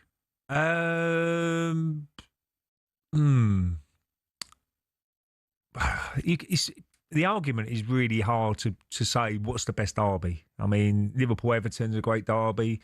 You look at, Birmingham-Aston Villa. Let me put it this way, right? Because I know what you're saying. In each city, those derbies are massive. But with Arsenal and Spurs, these are two clubs that have been in and around Champions League places for a long time now. Okay, these are two clubs. Arsenal have started competing. Spurs were competing for the title 10 years ago, but they got to a Champions League final 6 years ago. So these are Everton a lot of the time, are not in that zone. Yeah. So this is why I think Arsenal Spurs is the biggest derby in the Premier League. Yeah, it could be. I mean, you look at it and say, usually it's the biggest game for the players of the season. It's like Sheffield United, Sheffield Wednesday. It's the biggest game. Yep. They're looking at it. In our era, it probably wasn't the biggest game. It was always Arsenal, Manchester United. This is true, yeah. So a derby was more for the fans' point of view than it was the players. We knew it was a big game. Of course it is. Every game's a big game if you're trying to win titles. But the biggest game of the season, and when I got the fixture list out, I would always be on holiday, and I'd look at when we play Arsenal, Man United, home and away. And that was the big game for us, because if we got 4 points out of the 2 games, we got a chance to win the league. Simple as that. Where it's more bragging rights for supporters that Tottenham beat Arsenal and whatever, they go to work on a Monday. Oh, we don't. It's a massive game for the fans more than the players. But we all know the importance of the game, and it's got a lot closer now. Before in my era, probably Tottenham wasn't as good as they are now. So it is a little bit more at stake, if you know what I mean. If Tottenham can get a result at the weekend and win, suddenly they're in that top 4 again, and they're chasing down Arsenal. So it is a bigger game now. I must admit, it's a lot bigger game now than it was probably back in the late 90s, probably. Well, Spurs unbeaten away. Arsenal have injury problems as well going into Sunday's game. Gabriel, who has been colossal this season, he's out, having picked up an injury with Brazil last week, ironically, at the Emirates Stadium. The legendary Arsenal defender Sol Campbell told H&J this week it's a huge blow for the Gunners. I think Gabriel has really shown his worth, not only just as a leader, but, nicking those goals and being a presence in both boxes. That's what you need, going forward as a top centre-half. If you can kind of defend and then also nick a couple of goals at the other end and make the difference and, move the kind of needle for you when it comes to performances week in, week out, and become like almost he needs to be one of the first on that list on the team sheet. That's what he's become. That he's carved it out of himself. He's with performances and the way he's kind of conducted himself.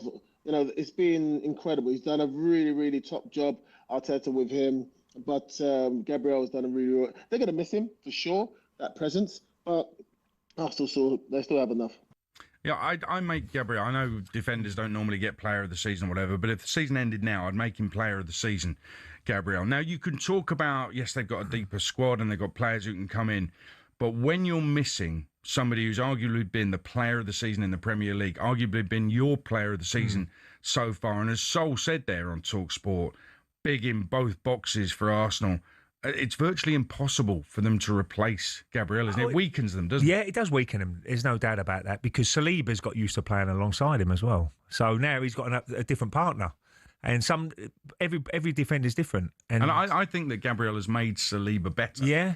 I mean, Saliba's not looked back. He nearly left the club, but he got his opportunity in pre-season. He's not looked back either. He's been excellent over the last 2 or 3 seasons.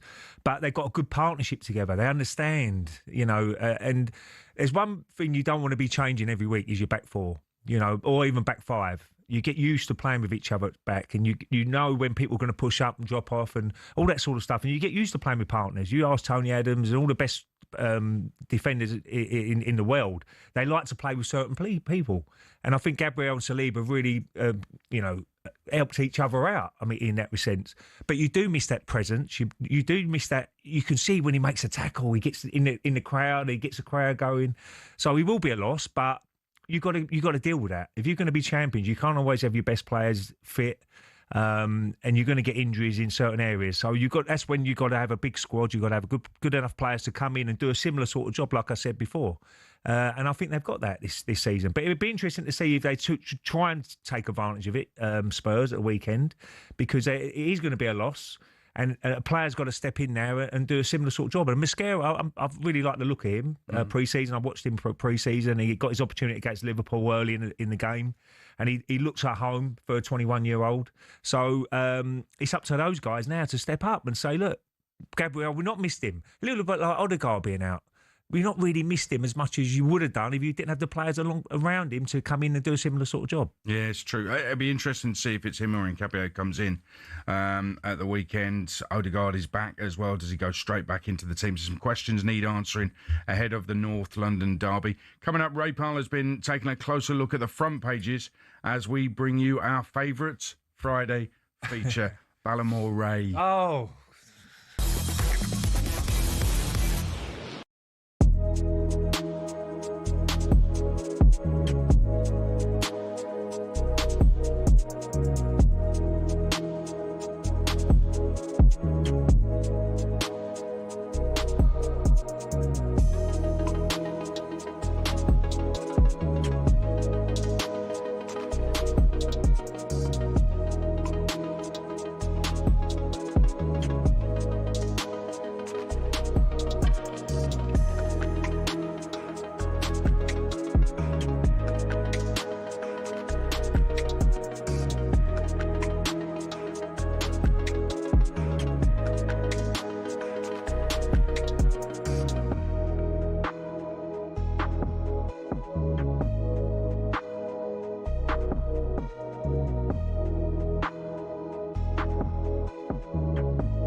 Whoa. Ballamore.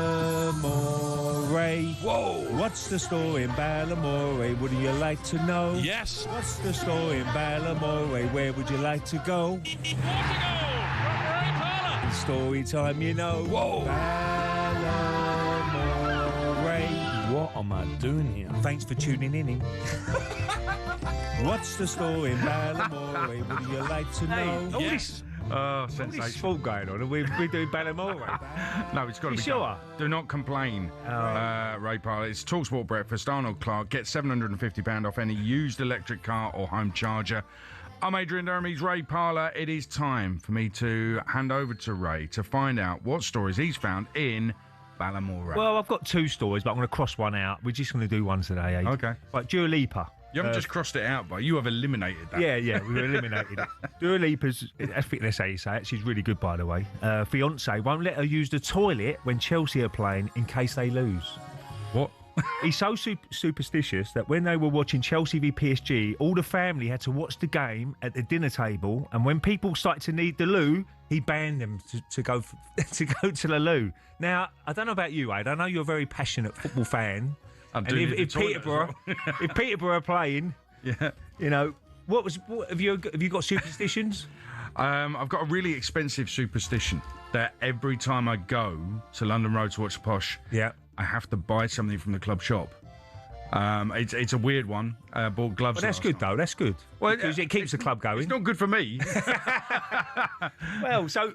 I did the way it started. So you go a lot though. Yeah. Well, so what can you buy differently every week? It's a great club shop, by the way. But I went I think it started about 10, 12 years ago. We beat Reading in the League Cup 6-0.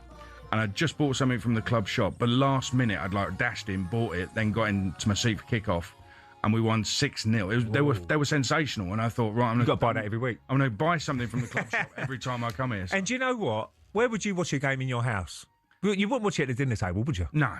Well, actually, no. Depends on where obviously TV is. And, It could possibly be the dinner table, yeah. But say Sunday afternoon, it would be lying on the settee. Yeah. Especially when Arsenal playing. I'll be up and cheering when Spurs get the winner. Well, with your wife next to you, with her Arsenal scarf on. She has turned into a proper Arsenal fan. Oh. Now there's a chance of glory. All of a sudden, it's like, oh yeah, I'm right up for this. If you was getting married again, what would your first song be? Oh, you know what it'd be? North London for. When they all live in Essex and Hertfordshire. None of them live in North London anymore. Well, what can I say? But yeah, I mean, sitting at the dinner table, I'm not too sure about that one. Amazing. That is crazy. That is some superstition, that. Well, he's a big Chelsea fan, obviously. Yeah. So Dua Lipa. I don't know who she supports. She must be a Chelsea fan as well, then. Well, after all that, I'm not too sure. I'm not too sure. It might turn her against Chelsea, which to some people... Don't have a curry before you watch football, right now. And just limit the liquid intake well. Absolutely. Good story, that. Before we get the live odds from the Ashes, let's get a quick update from Perth. Here's John Norman. 49 for 4 Australia. England have been all over the Aussie batters, but they've just given up a chance. Gus Atkinson, who's has bowled really well, has just put down Cameron Green in his follow-through, and as core bowled opportunities go, this was a relatively straightforward one. So that's one that's gone down for England. Australia earlier caught everything. There was also a missed run out earlier in Australia's innings as well. But in and amongst that, Carse, brilliant. 2 wickets for him, 2 for Jofra Archer. And Australia seem to have been playing for stumps for the last 2 hours. 49 for 4. Is it me or are they both rubbish? Tell you what, the bowling has been superb. It has. The batting less so. Yeah, absolutely. I have to say. Let's get the latest odds now with Coral and Simon Clare. The Coral Daily Download on talkSPORT with Coral. We're here for the fans this season. 18 plus gambleaware.org. Simon Clare, honestly, it's great to talk to you. Morning, again, Simon. Good morning, guys. Good morning, Adrian. Good morning, Ray. How are you guys? Yeah, real good, thanks. I mean, we're just astounded by this Ashes series, this first day of the first test, because England had they crumbled, basically. 1-7-2, yeah. And then Aussie are even worse. I think you're being harsh. I think the pitch is really tough. It's suiting these fast bowlers. I mean, there's no chance of the draw. That's a 33-1 chance. And the match is on a knife edge. It's 4-5 Australia, 10-11 England. Pretty much a toss of a coin job at the moment. Every ball, every 10 minutes you're getting the updates. We just saw that Green was dropped by Atkinson. And, it's a really, what do you call it, knife edge state at the moment. But I think it's harsh. I think the pitch just looked a brute. Oh, stop talking. I wonder, Simon, what was the odds before, when England got bowled out, before the Australians come into bat? What was the odds then? It would have been probably massive favourites, weren't they, Australia? Yeah, they were. Australia started favourites for the series. They started favourites for the first Test match. This is a pitch, which has been designed to suit the Australian quicks. The one thing we would say is they haven't got Cummins, they haven't got Hazelwood, so that was why it was deemed as the real opportunity for England to try and get that 1-0 victory before the real stars of the Australian attack come back. And that can still happen. I mean, it really is nip and tuck at the moment. Australia have to bat last on this pitch, albeit it could easily be in the second day or the third day. So this is not going to last long, this Test match. There's plenty of time for Stokes to get his golf clubs out, probably day 4 and day 5. It's just whether or not he'll be doing it with a smile on his face or not. Simon, before we mention the football, I'm at Ascot today with the Glencar boys in their box, so I'm really looking forward to going. Some good racing this weekend and today at Ascot?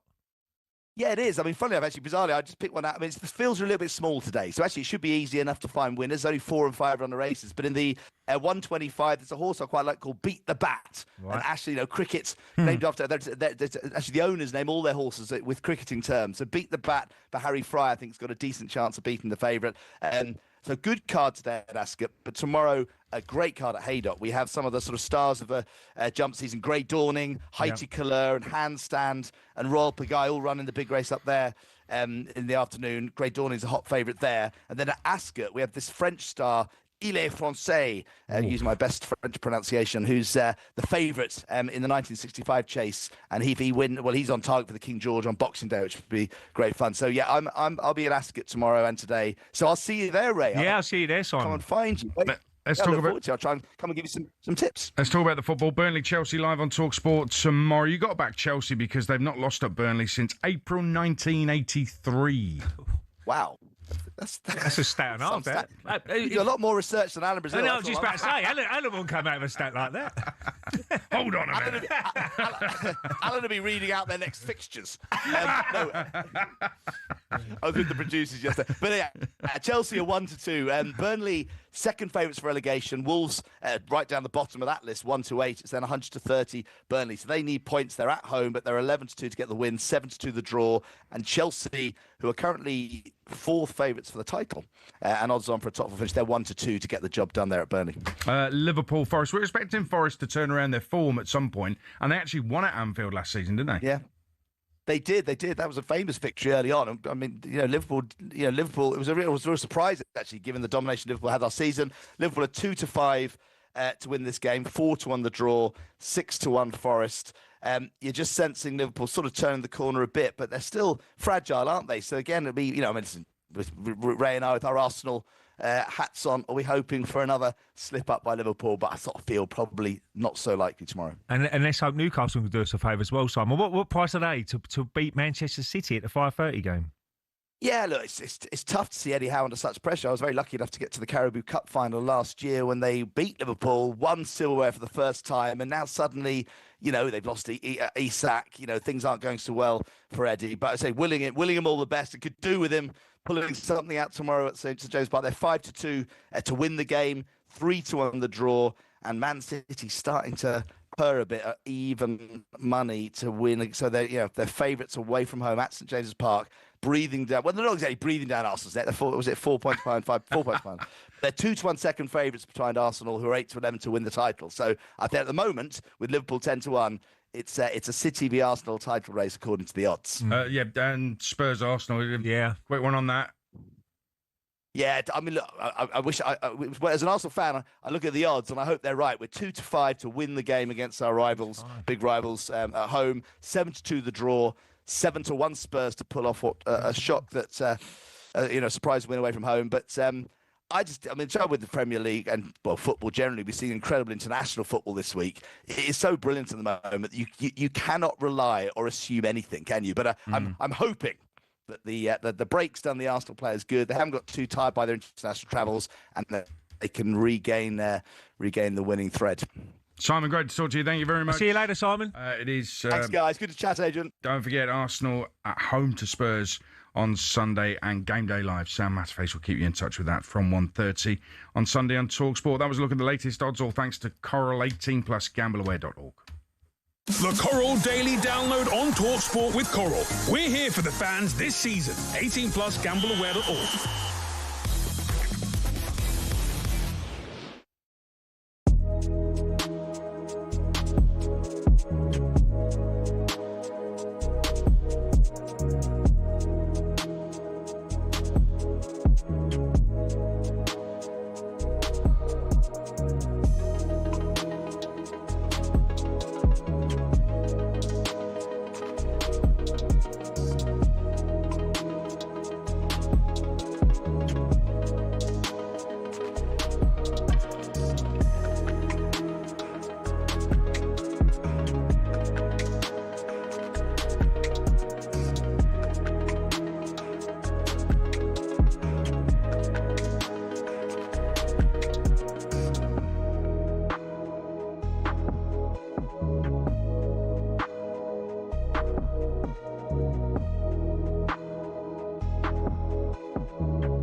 For every good signing a club makes, there's bound to be a few that don't work out. Manchester United have certainly had their fair share of those, especially since the end of their golden age under Sir Alex Ferguson. Here are some of the Red Devils' worst signings since Fergie. First up, Alexis Sanchez. He'd averaged almost a goal every 2 games for Arsenal, but in his 45 matches for United, he only bagged 5. Next up, Radamel Falcao, dubbed El Tigre, or the Tiger. But at Old Trafford, he was a little more pussycat, to be honest. All the Colombian managed in 29 games was 4 goals. Moving on, things couldn't have gone worse for Jadon Sancho at United, with just 12 goals in 83 games. And it all ended after that very public spat with then-manager Erik ten Hag.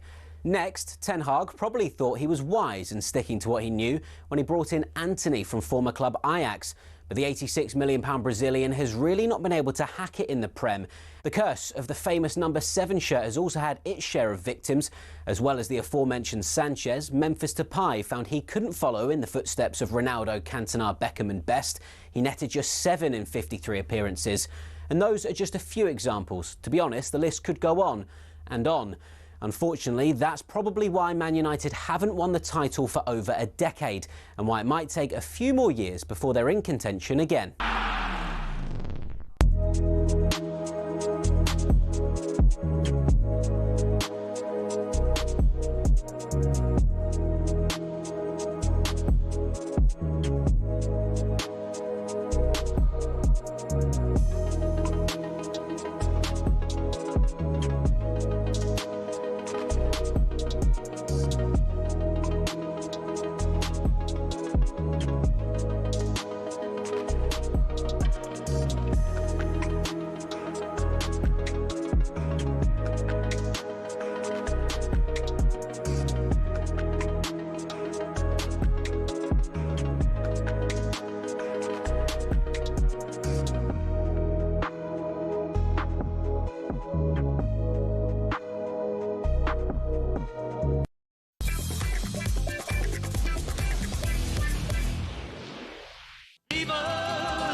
It's talkSPORT Breakfast with Adrian Durham Ray Parlour and our good friends at Arnold Clark. Get £750 off any used electric car or home charger. For the third time, Formula One heads to Las Vegas.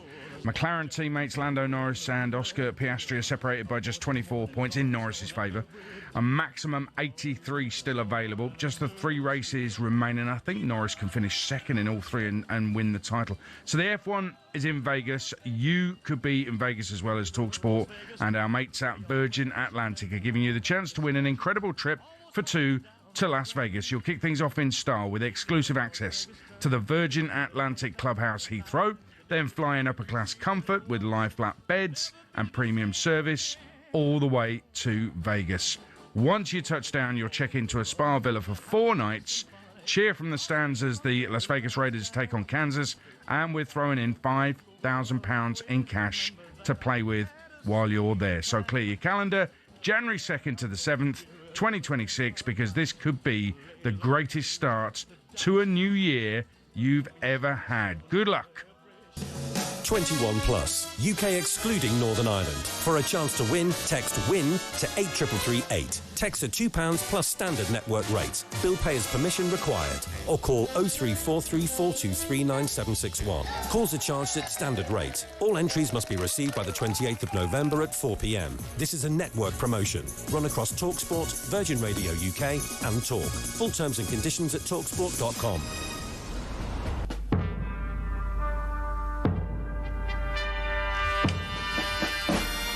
Tell you why we're playing this in a moment. The Ashes well underway. England fighting back in Perth after being bowled out this morning for 172. Aussie 61 for 4. They trail by 111 runs, 4 wickets down. War of the words in the lead up to this Ashes series was as brilliant as ever. All came to boiling point yesterday morning with the Australian captain Steve Smith, he's out already, and a certain Ashes winner Monty Panesar. Well, Panesar encouraged the Barmy Army to sledge Smith for his role in Sandpaper Gate, adding that the England captain Ben Stokes should make him feel guilty and play on that. Panesar added he doesn't feel it's ethical that Smith is the captain. Smith gave this response to Panesar yesterday. Take a listen. I'm going to go off topic for a second here. Who of you in the room has seen Mastermind and Monty Panesar on that? Any of you? Yeah? Well, those of you who have, you'll understand where I'm coming from, and those of you who haven't, do yourself a favour, because it's pretty comical. Anyone that believes that Athens is in Germany, that's a start. Oliver Twist is a season of the year, and America is a city. Doesn't really bother me, those comments. So, that's as far as I'll go with that one. Wow. As you can imagine, Panesar didn't take it lying down, hit back at Smith, claiming that he would rather have a bad general knowledge than be a cheat. So, delighted to say the man himself joins us now. Monty Panesar, good morning to you. How you doing? Morning, Monty. Yeah, good morning, guys. Yeah, thank you for having me on the show. Yeah, well, really good, because Steve Smith is out, so I'm happy about that. You're definitely having the last word here, there's no doubt about it. You've got him rattled, though, because he wasn't even asked about it. He said himself he went off topic, so you absolutely got him rattled. You got him out, basically. You should get an assist for the wicket. Yeah, exactly. They should be bold. Monty caught Harry Brook. Let's be honest. But no, that was a brilliant ball by Cos, and yeah, I must say I did have a slightly cheeky grin when he got out. With a bit of a fist pump as well. So to be honest, him sort of mentioning that and the day before the Test match and actually memorising some of the questions and the answers, you kind of feel like the England players were in his head, to be honest, and somehow sitting on my sofa in Sydney, I can rattle the Aussies, sort of gives me a bit of pleasure, to be honest. Do you think, Monty, this is the worst batting lineup Australia have had in over a decade? Well, it's the most unsettled one, let's be honest. You saw the ball when, Jofra got the debutant Jake Weatherall out. That was a quick ball and his head was outside off stump, and that was plumb LBW. Steve Smith, again, didn't look himself at all, You kind of like was playing and missing, fidgeting around, and then got, brilliantly caught by Harry Brook. So, I think at the moment, Travis Head is a key wicket for them with Cameron Green there batting. So, this is like I think for Ben Stokes knows that if you can get the top order out really early, get Steve Smith in as well, and he's obviously jumping around at the moment. Possibly they can sledge him and say, "Well, Monty's in your head already, so we're gonna come after you," and things like that. You can see the impact that it's having already. So England are really bowling so well at the moment. I think the best we've seen them bowl as a unit in this Test match in the first innings. It's just brilliant to see how they're coming together. Even though they got bowled out for 172, they're fighting back really hard at the moment. It was elements of baseball about the England innings, and clearly it looked to me, Monty, correct me if I'm wrong, but it looked like Australia were trying to show actually the way forward in Test cricket is to do the exact opposite. But then it's felt like they've got sucked in. And they've tried to hit out. They've tried to play at balls that they shouldn't play. So why do they hate baseball so much? And has baseball basically got under their skin? The reason they hate baseball so much is because the Australians can't play baseball themselves. That's the simple reason. And also, they're doing baseball with bowling now. They're bowling extremely fast-paced bowling. You look at the Australian bowling lineup, it's only Mitchell Starc, really. If they can negate them in the second innings, I think what will happen is, they will able to then, score against the other bowlers. So that's going to be the key in the second innings when they come out to bat. Obviously, they played some really reckless shots, which they'll regret, but they're coming back really hard. They've got a really strong, fast bowling attack. They're bowling a yard quicker than the Australians, which we don't often say that. And they are, doing really well at the moment. Monty, I said to Aid in the break, I'm sure Monty's a gooner. Are you a gooner, aren't you, Monty? I am, Ray. I'm a gooner. I saw you over there a few times, haven't I? Yeah, they're going to win the league this year, mate. We're going to celebrate together when they win that league. I don't want to hear that, do you? I'm just letting you lot say what you want to say. When you get second place again, I'll be right in your ears. Don't worry about it. I'll be going on holiday if they come second. What about the North London derby Sunday? How confident are you about that, Monty? Very confident. 3-0, mate. 3-0. Arsenal going to win that confidently. And, they're playing superbly well at the moment. They're the best team in Europe. And I just wish them all the best, that they keep this momentum going, that we don't have any sort of, leading towards Christmas, that momentum kind of like drops off, and Arsenal keep gathering those points, because this is the year for Arsenal to win the league, and I know we can do it. Wow, we've got Piers on later as well. These are the kind of answers I'd expect from you on Mastermind, mate. They're all wrong. They're all. And he's doing a quiz tonight for the Australian team. Well, listen, the capital of Barbados is London. Do you know that? Well, no, that's a fair point. Well, there you go. So I know my general knowledge is bad, but hey, let's be honest, it's not that bad, is it? Listen, all you needed to do was be a good cricketer, and that's exactly what you were. But is there a chance you might actually make a reappearance on Mastermind? Absolutely. I think we need to go there back again, and this time round, pick a different specialist subject, but more importantly, the general knowledge. I've got to go there and nail it absolutely and do really well on it. So then, prove a few people wrong, like Steve Smith as well. He thinks I'm bad at general knowledge. Well, I think he'll be a good traitor on Celebrity Traitors. Do you know that? He'll be a good guy on that. He'll be telling everyone in the room, you know what, Monty, he's not a traitor. Have you seen him on Celebrity Mastermind? He can't even get the general knowledge questions right. And, things like that, I reckon, would be a good partnership. Monty, did you say pass next time? It's a lot easier. What's that, mate? Did you say pass? Yeah, that's it. That's the easiest thing to say. Yeah, that's the easiest If you don't know thing to what's going on, just say pass. That's it. Quick one on this first test. Do you see England wrapping this up, getting the job done despite that first innings? Yeah, look, the key wicket is going to be Travis Head. If they can get him, as quickly as possible, then I think the others they can go into really well. Steve Smith was a big wicket for them as well. But then the second innings, they just got to make sure when they come out to bat, they don't play too much reckless cricket and give Mitchell Starc the wickets. I think they went too aggressive, too hard.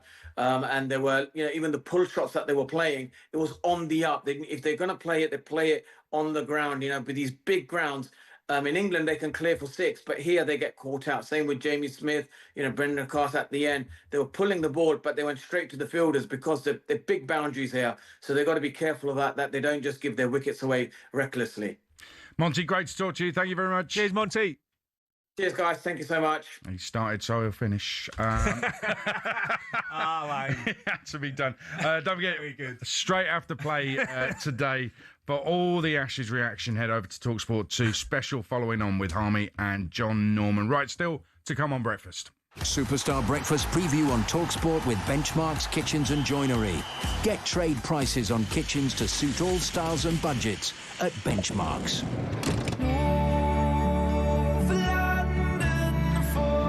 That's right, we've got another dopey gooner on, Piers Morgan, who'll be joining us. He doesn't live in North London. Actually, I think he does live in North London. He'll be with us ahead of the North London derby on Sunday. We'll ask Piers if he still thinks Arsenal will win the league by March. They drew at Sunderland last game, by the way. And two-time Ashes winner Steve Harmison will join us to reflect on a quite incredible, brilliant first day of Ashes cricket in Perth. That was our look ahead with Travis Perkins. Superstar Breakfast preview on talkSPORT with Travis Perkins. With 250 hire branches nationwide, it's easy to hire at Travis Perkins.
This is talkSPORT Breakfast with Arnold Clark. Get the UK's best used car deals guaranteed. I'm Adrian Durham. He is Arsenal invincible Ray Parlour. After an enjoyable international break, the Premier League is back and talkSPORT is the place to be. Oh, the Premier League, we've missed you. And it's about to heat up again. Are you ready for it? He's got a square ball for Neto, who rubs salt into the Wolves' wound. Burnley have just taken the lead, and it's Zian Fleming. Chelsea looking like they're starting to become a little bit formidable. Man City going through the gears. Oh, there we go.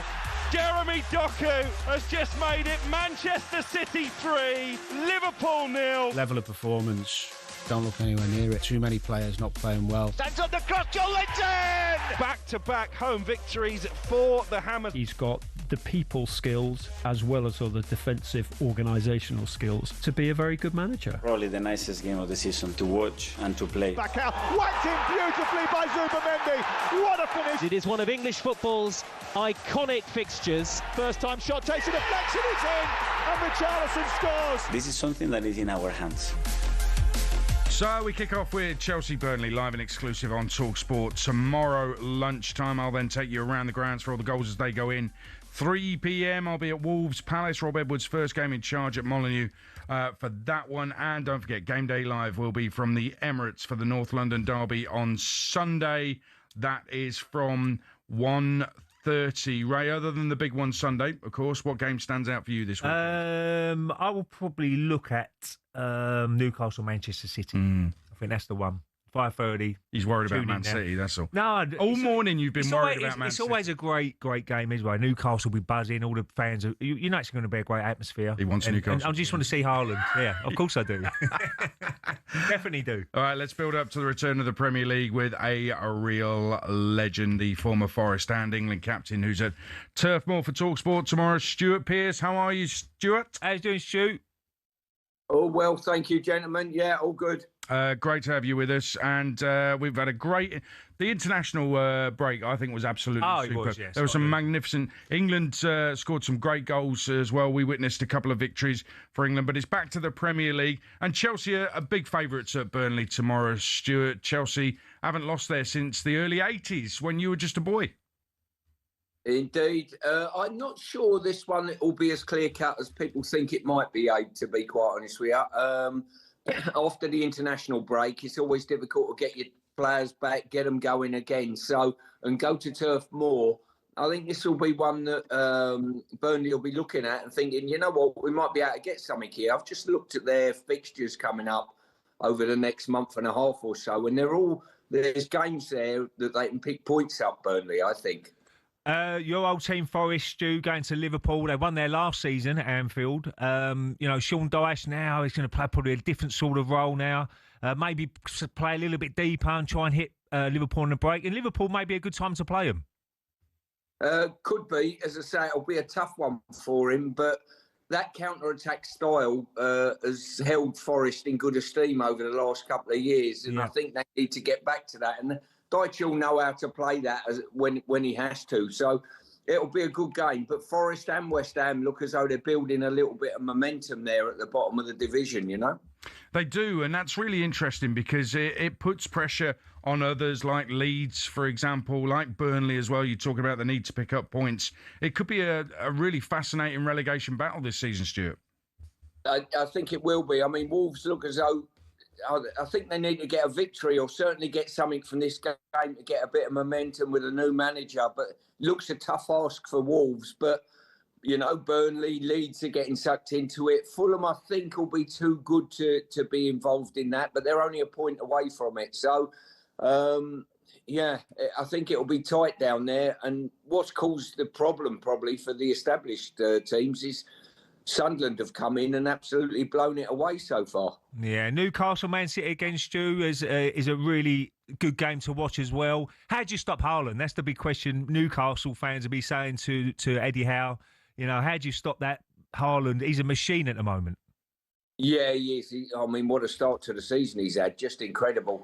They're going to have to deny the space behind their back line because you give him any encouragement to run into. And I think I saw the Bournemouth game a couple of weeks ago and they defended him horribly, to be fair. They stepped out let him have the space in behind. And once he's in on goal, you always fancy him to score. But I think you're right. I think it's probably maybe the game of the weekend. 32 goals in 20 games for club and country. Erling Haaland is. The numbers are absolutely phenomenal. I don't think there is any stopping him. Newcastle may be underachieving a little bit, Stuart. Has Eddie Howe got a bit of work to do there? Yeah, I think he has, to be fair. They're underachieving for the expectation that's at Newcastle. I was at Newcastle on Wednesday evening, I think it was, and I was with Kieran Trippier at a function, and they'll be a little bit disappointed with their away form, especially. You know, at St James's, they're roared on by the fans, and they've done extremely well. I think when they go on the road, they need to be a little bit more solid and start picking points up on the road. And the North London derby, Stu, you're just talking about on the road, but Tottenham have been brilliant away from home. So, this is not everybody's 2-5, I think Arsenal are, but a lot of Tottenham fans will be saying, look, we could get a result at the Emirates without Gabriel as well. We've got to try and take advantage of that.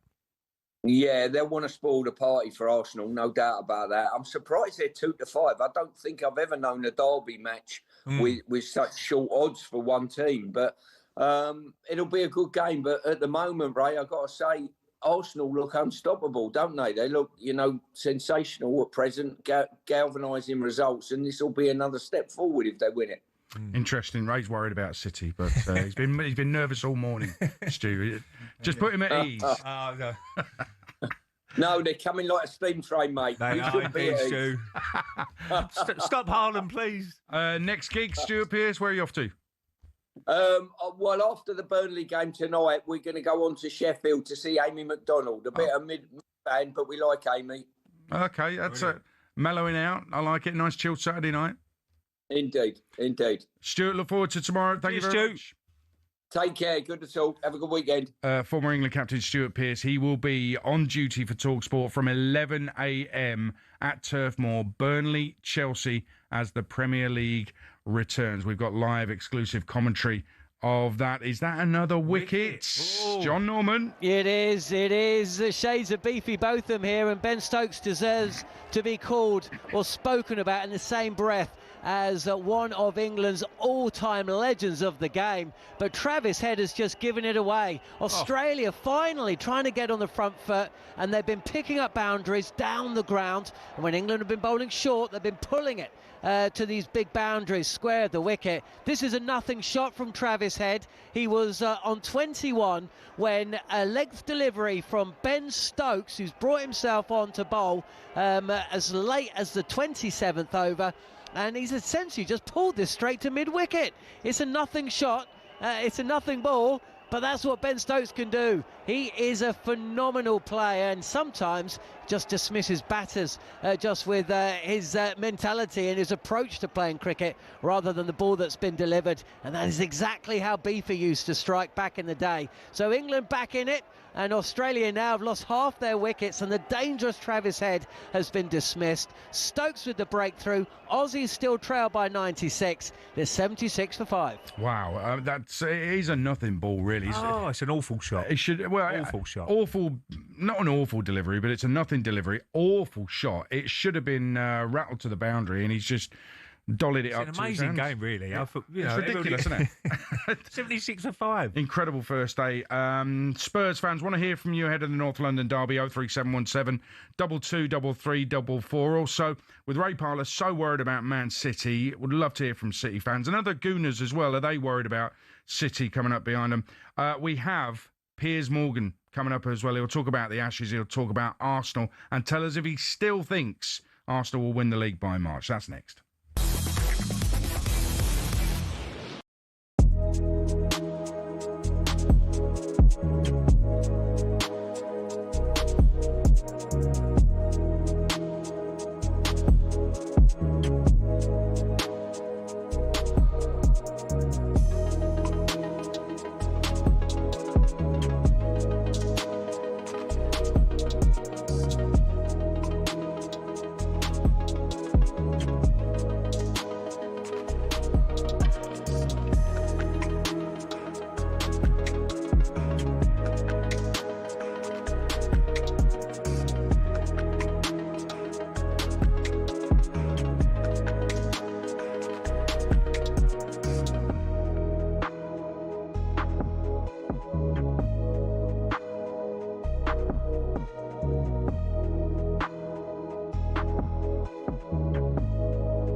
Thomas Tuchel's busy trying to bring glory back to England for the first time since '66.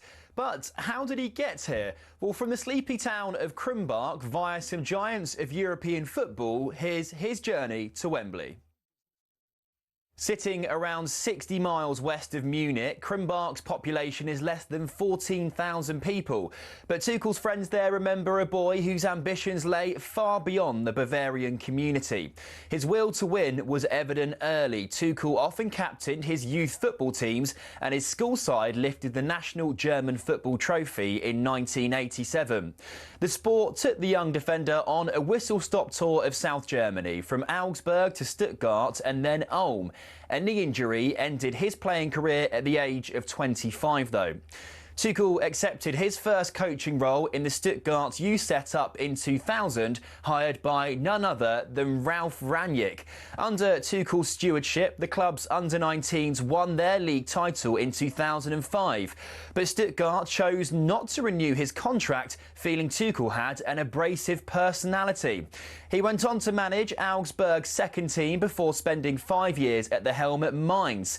He then followed in Jurgen Klopp's footsteps and moved from Mainz to Dortmund. Here, Tuchel secured his first major silverware, the German Cup, in 2017. 8 more major trophies came next for Tuchel in just 5 glorious seasons. He won 2 Ligue 1 titles and a pair of domestic cups as PSG boss. At Chelsea, he famously lifted the Champions League as well as a Super Cup and a Club World Cup, and he also bagged a Bundesliga at Bayern Munich. And then, 4 months after leaving Bayern, Tuchel was unveiled as England's new manager. I always wanted to come back to England. That was my big goal. I have the best memories of the country, of the league and of the players, the attitude towards the game, the attitudes from the supporters. Well, here's hoping Tuchel can finally drag England over the line at a major tournament.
It's talkSPORT Breakfast with Arnold Clark at the UK's best used car deals, guaranteed. I'm Adrian Durham, he is Ray Parlour, and it's North London Derby weekend. Arsenal flying high, 4 points clear at the top of the table, unbeaten at home, but they do have major injury problems. Tottenham, on the other hand, have enjoyed a decent start under Thomas Frank, sitting 5th, unbeaten, away from home.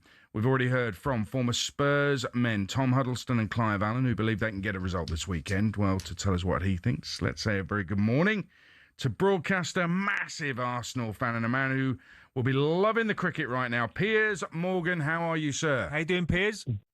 Good morning, gentlemen. What a morning. I woke up to utter despair with England all out for 170-odd, and now I'm feeling this warm sense of jubilation as we're rampaging through the Aussie batsmen. It's fantastic. It's incredible, really, what's happened. And yes, there's been some great bowling. There's been some poor batting.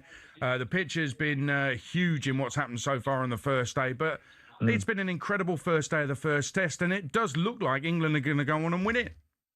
Well, it's a very important one to win. You know, I think if you lose the first test in Australia, history shows it can be a very long, painful few weeks that comes after that. I think that the Aussies have looked a bit rattled. The fact they moved the first test to Perth, the fact their top order's been so vulnerable and got rolled over today, the fact that their big talisman Smith got really, beaten up before he got out. There's a lot of chin music going on, a lot of Aussie batsmen getting hit. It's a bit like Bodyline back in the 30s. I'm absolutely loving it. Piers, I've got to ask you about the football the weekend. Are you still adamant that Arsenal will win the league in March? I hope you're right. And are you worried about City like I am? Look, I'm worried about one player at City, Erling Haaland. You cannot ignore his ridiculous goal scoring this season. It is off the charts. And if he stays fit and scoring, obviously City are going to be a major threat. Hey, another wicket. Hang on. There we go. There is another wicket has gone down. This is going too well for England, isn't it? Oh, my God, this is fantastic. So my prediction is we bowl them all out for under 100, and then Arsenal will beat Tottenham. Well, I'm serious. And Arsenal will beat Tottenham 5-0, and it'll turn out to be one of the great two-day periods in my sporting life. All you wanted to do was change the subject because you were talking about Erling Haaland. Shall we go to John Norman and find out about that wicket? Ben Stokes at it again, John. Oh, what a delicious delivery from the skipper, Stokes, who's picked up his second wicket, and it's Cameron Green. England will feel they're through to the tail now. Green's eyes lit up. It was pitched up by Stokes, but that's just a bit more bounce, and it's taken the outside edge of the bat. Jamie Smith behind the stumps has done the rest, and Green's got to go for 24. Australia, incredibly, well, they're not even halfway to England's target. They're 83 for 6, and England lead by 89. Yeah, they're rubbish, aren't they? Australia, just absolutely. What a great score 172 is. There's actually an England fan, Piers, in Perth with a T-shirt, and on it is a picture of Steve Smith crying over sandpaper game. I think the Aussie coaches are now looking for all the sandpaper they can find because they need something. Yeah, look, I think we don't even have to pretend it's a moral victory. I think I've been very confident about this series for a while. And all right, the batting in the first innings wasn't great, but the bowling, if our quicks stay fit, Archer and Wood are lightning fast and very nasty to face. And the Aussies just look really rattled. So I've always felt if Archer and Wood can stay fit, they obviously can't play probably every test. But say we win this one and they can play the next one and we go 2 up, then suddenly you think, well, we could be in for a historic win over there. And I really do think we've got a chance to do that. Can Spurs get an historic win at the Emirates on Sunday? Let's focus on that. Actually, let's just play you this bit of audio, Piers. This is from the former Tottenham midfielder, Jamie O'Hara. Take long. I've got a better front three in Premier League history than Arsenal. You're on one tonight, aren't you? I'm just saying, right? So ever. If you think about, I'm talking about players in their prime. Okay, go on. Son, Kane, Bow. The best front three in Premier League history. Son, Kane, Bow. It's better than Arsenal's. You can give me any one of Arsenal, right? And I know they will, right? And it's a fair argument. I think that front three is better than Arsenal's best ever front three. Okay, Piers Morgan, over to you. Son, Kane and Bale. Is that a better front three in Premier League history than anything Arsenal can deliver? Well, of course not. Three words: Henry, Bergkamp, Pires. I mean, this is quite straightforward. What's the difference between our top three and their top three? Tottenham haven't won the Premier League in my lifetime. I'm 60 years old. And Arsenal, with those three at the front, were the Invincibles. They went a whole season without ever losing a match in the Premier League, which no other team has ever done. It is literally statistically unarguable that we had the greatest front three in the history of British football. I'm probably going to agree with Piers. What a surprise. Just back to the game, though, Piers. Yeah. The Spurs away form is really good. Let's get serious for a second, because Spurs away form is really good. Unbeaten away. That's got to be a cause for concern, because Gabriel is out as well, and for me, he's been arguably your best player this season. Yeah, but here's the interesting thing, and I heard you talk about injuries, and there's no doubt in the last 3 seasons when we've been the permanent bridesmaid, injuries have played a major factor in why I think we haven't won a single title in those 3 years. However, it's very different this season. You look at the moment I heard about Gabriel, I was like, damn it, he's such a key player for us. But then I thought, Mosquera will come in. He looks utterly, effortlessly brilliant, right? And yet we paid a relatively small amount of money for him. He looks right up there with Saliba and Gabriel in terms of quality. we could always put Calafiori in the middle. You could put Ben White in the middle. We could put Lewis Kelly at left back. We have so many options now, and the squad is so deep and has so much quality that no individual injury now is making much difference. And when you think who's coming back, we're gonna get Madueke back. He made a brilliant start to the season for us. We're going to get Jokeris back soon. Havertz is back soon, apparently. Odegaard's back tomorrow. This weekend, Odegaard, I think, Piers. Yeah, and Jesus, I think, is nearly back. So you're going to have an absolute plethora of top players available. And the key component to that is it means that we can be selective in the various tournaments and we can prioritise the Premier League and the Champions League. And I really do think Arsenal, this is the best squad, even including the Invincibles. I do think that was a brilliant first 11 with maybe 3 or 4 others on top. This is a proper serious squad of players that I think has depth and experience now and quality, where if we lose 2 or 3 at any given time, you don't see a drop in the quality. And I think that's going to be key for us. Very interesting. Piers, give us a score prediction. 5-0. And to be honest, well, I'm being serious. And to be honest with you, I think I might be underestimating what may happen. I think we are going to absolutely batter them. I'll see you over there, Piers. And still winning the title by March, yeah? March the 30th, my birthday, yeah. It's going to be a day of utter jubilation. And by the way, if my dad's listening, he's a Tottenham fan. Dad, you're in for a very, very painful weekend. And I will be calling you from the Emirates when the 5th one bangs in, a Saka screamer, and I will be reminding you there is one team in North London, and they'll be wearing red. Brutal. Nice one, Piers. It's what we expect from you, Piers Morgan. Thank you very much. Cheers, guys. Take care. Piers Morgan, celebrity Arsenal fan. Unbelievable. 5-0. He's right. And he's underplaying it. Incredible. Coming up, it's time to welcome little Sam Matterface to the studio as we bring you the curse of the commentator.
This is talkSPORT Breakfast with Arnold Clark. Get £750 off any used electric car or home charger. I'm Adrian Durham. He is Ray Parlour. We haven't talked enough about Peterborough 3, Stockport 0.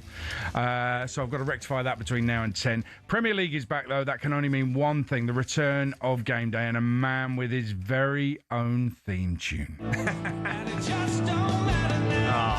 Even ages carrying on now. Do you know what? It's really unfair, isn't it? I thought this stopped and started with Alan Brazil, but clearly not. There's nothing doing. Where's that booster seat? I just do as I'm told. Hold on a minute. I have a problem with this chair. Why are you so small over there? How are you? Can you see? Good for you. This is a nice little environment for you, by the way. You're settling in very nicely. I can hear Sam. Can't see. I'm sorry, mate. I'm sorry. It is, of course, talkSPORT's top commentator, Sam Matterface. Are you okay? I'm okay. How are you? Yeah, real good. I feel good, actually, because the last time I saw you, you just hugged me from behind in a random Albanian concourse. Can you rephrase that? We actually didn't say anything. I just walked up to you, hugged you, and then moved on. You did. Because I was in a hurry. But it's what we tend to do. Yes, wherever we see each other in Europe, we have a hug. It's sometimes a fleeting moment, but always it's a beautiful moment. It's always beautiful, yeah. Yeah, it lifts the spirits. Amongst other things. Leave that there. Enough of the small talk. Mate. Stop flirting. It's on flyer. It's time for Curse of the Commentator. I put a spell on you. Music's back. It is. Can I talk now? Quick reminder of the rules. Ray and Sam both have 20 seconds to give us their predictions for 3 games this weekend. So for each correct guess, they will get 1 point for a correct result, 3 points for a correct score, and 1 bonus point for naming a goal scorer. Sam has a 45-33 lead. What's happened to Dean Saunders? He done it last week. What did he do last week? 3 alls and all sorts. Dean and Gabby stepped in for Ray the last few weeks, didn't they? Hey, by the way, it's Tottenham 2, Manchester United 2. That's the one that done me. It got me over the line. That's amazing. Yeah, I had 1 all in that. Yeah. That's so lucky, though. When he went 1 all. 97th minute at the Tottenham Hotspur Stadium. I shouldn't have been celebrating, but I was. But only because of Curse of the Commentator. It's amazing, though, really, because I had 1-1. I thought, oh, get in now. Got it in. Yeah. And then suddenly it was 2 more goals. Crazy. Absolutely crazy. Okay, so shall we get going? You both ready? Yeah. First up, Chelsea host Burnley, live and exclusive on talkSPORT tomorrow lunchtime. Now, I'm actually going to give this to you, Sam, because you're doing it. You're commentating on it. I am, and you know what? Chelsea away from home have been very reliable. I do have a little bit of a reservation because a lot of internationals, and they've got Barcelona on Tuesday night. Chelsea tend to turn up in those huge, big games, but sometimes just take their eye off the ball in some of those matches that you would expect them to win. Burnley have won just one of their last 18 Premier League games against Chelsea, and that was at Stamford Bridge. I think Chelsea will win, but I do think it's going to be tight. I'm going to go 2-1 Chelsea, and I will go... Did he went over the time there? No, that's fine. I will go... Who should I go for? What goal scorer should I go? I'm going to go for... Estevao. Estevao. Wow, that's right. Okay. Right. Okay, yeah, I mean, Chelsea sitting well in the league at the moment. People say they could be outsiders for the title, but they're very inconsistent. But I do believe they'll have enough for Burnley to beat Burnley. Burnley, they have to scrap and make it difficult for Chelsea, but I think Chelsea are going to be too good for them. I was going to go 2-1 to Chelsea, but I'll go 3-1 to Chelsea, and I'll go Pedro. João Pedro to score. Shout, yeah, I think so. He's in form. I think his numbers are good for Chelsea. Will Dillard play? Do you think he'll play, Sam? I'm not sure. Yeah. Okay, he needs to go. Next up, a resurgent Manchester City, breathing right down Arsenal's necks. Ray is so worried. They head to St James Park, take on Newcastle. It's tomorrow evening, 5:30 game tomorrow. Ray Parlour, how you calling this one? Well, look, Newcastle would be a cracking atmosphere. It always is at St James's Park in a 5:30 game. Man City are like a machine at the moment. They've got it going. Foden's back into good form, trying to get in that England squad, and maybe for the summer, he needs to have a good end to the season. We know Haaland is a machine at the moment. His record this year is unbelievable, and I just think they're going to keep putting the pressure onto Arsenal. They play first, which is always good if you're chasing. If they can get the 3 points, it's going to be an interesting. So I'm going to go 2-1 Man City. Mm-hmm. And who should I go for goal scorer? Are we talking about going over the time here? Or what? Who do you reckon, Aid? I go Haaland. Donnarumma. Sam? Well, I'll go for Voltemada as a goal scorer. Oh. And do you know what? I went through yesterday. We're doing Premier League All Access podcast yesterday, and obviously there's quite a lot of noise about Newcastle United. In fact, Eddie Howe even said before the international break, this is the first time in the 4 years that I've been in charge that we're under real scrutiny. But they've won 6 of the last 9 games, Newcastle United, in all competitions. They've won 7 of their 10 home games this season. And in fact, the only teams that have stopped them from winning games at home, Barcelona, Arsenal and Liverpool. Okay, I'm intrigued now. Go on. 2-2. And Voltemada's score. Hope so. I hope you're right, Sam. He scored in midweek for Germany. Yeah, but that's not Newcastle, is it? No, but you still count. That's an amazing spin on Newcastle's season so far, and I'm intrigued by that. It is. Yeah. But if you look at their home form, it's so wildly different to their away form, and the away form does really contribute to a downturn in performance in terms of points. But it's so tight in that middle area of the Premier League that if they can turn that around, in fact, they should have. There's a couple of games that they should have won on that away run as well. Performances have been better, not necessarily in the last couple of weeks, but performances over the course of the season have been better than some of the results, I think. Sam's going for City to drop points there. Yeah, I hope so. Amazing. Hope you're right, Sam. Clearly wants Arsenal to win the league.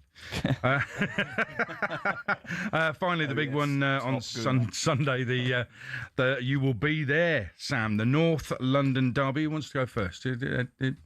Well, I should go first. You go first. Yes. Right, Ray go first. North London derby. Yeah, I mean, it's gonna. I think it's gonna be.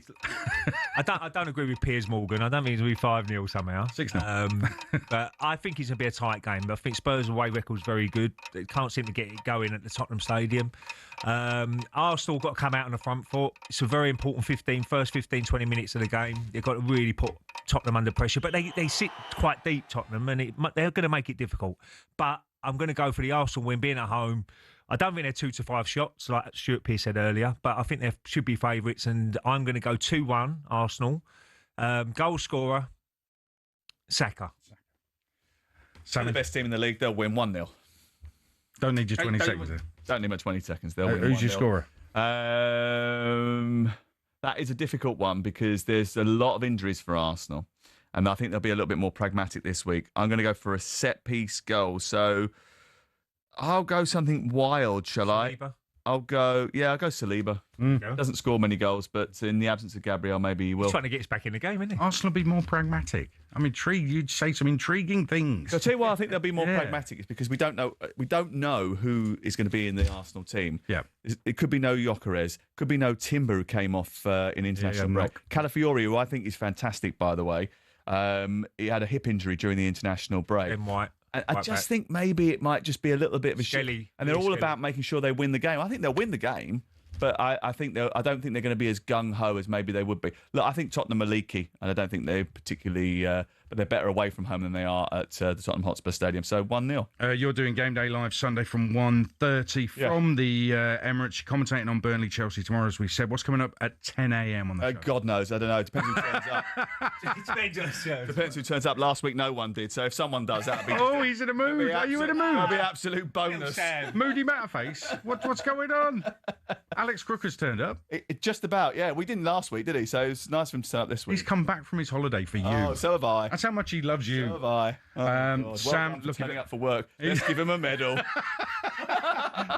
do your job. Sam, thank you very much. He's on at 10 with Alex Crook and I think Scott Minto. It could be anyone. Could be anyone. I'll see you at 10. Hey, you can stay on, eh? Do you want me to stick around here?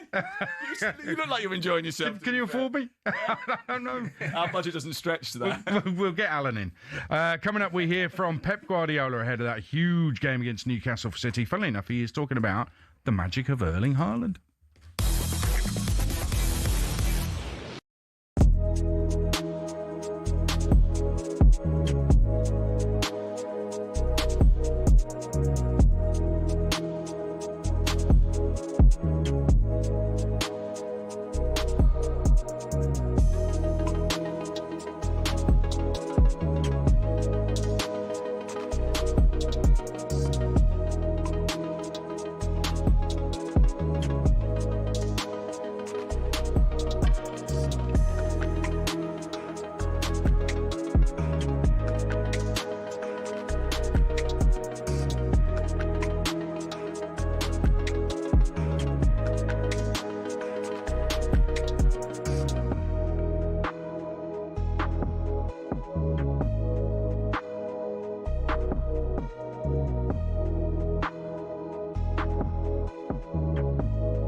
every good signing a club makes, there's bound to be a few that don't work out.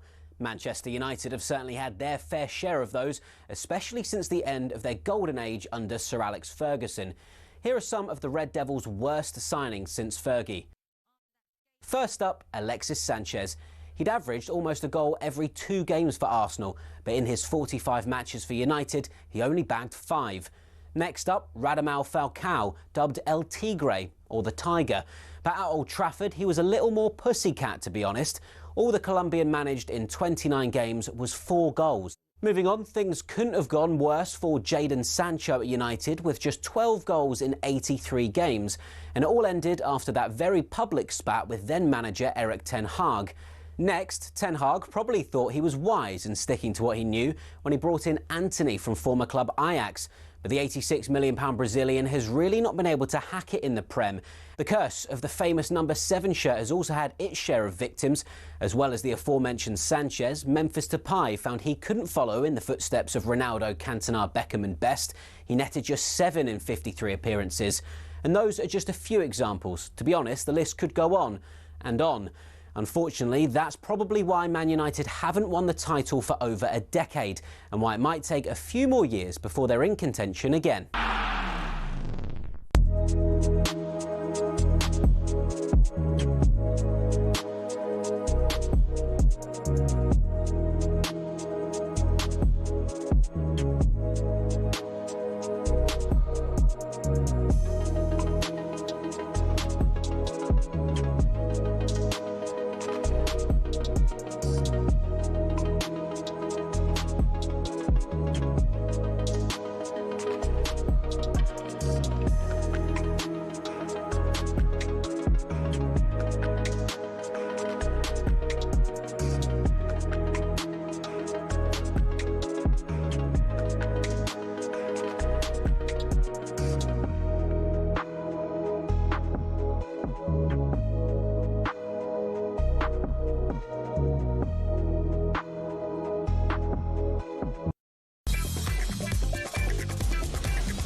It's talkSPORT Breakfast with Adrian Durham Ray Parlour, and our good friends at Arnold Clark get £750 off any used electric car or home charger.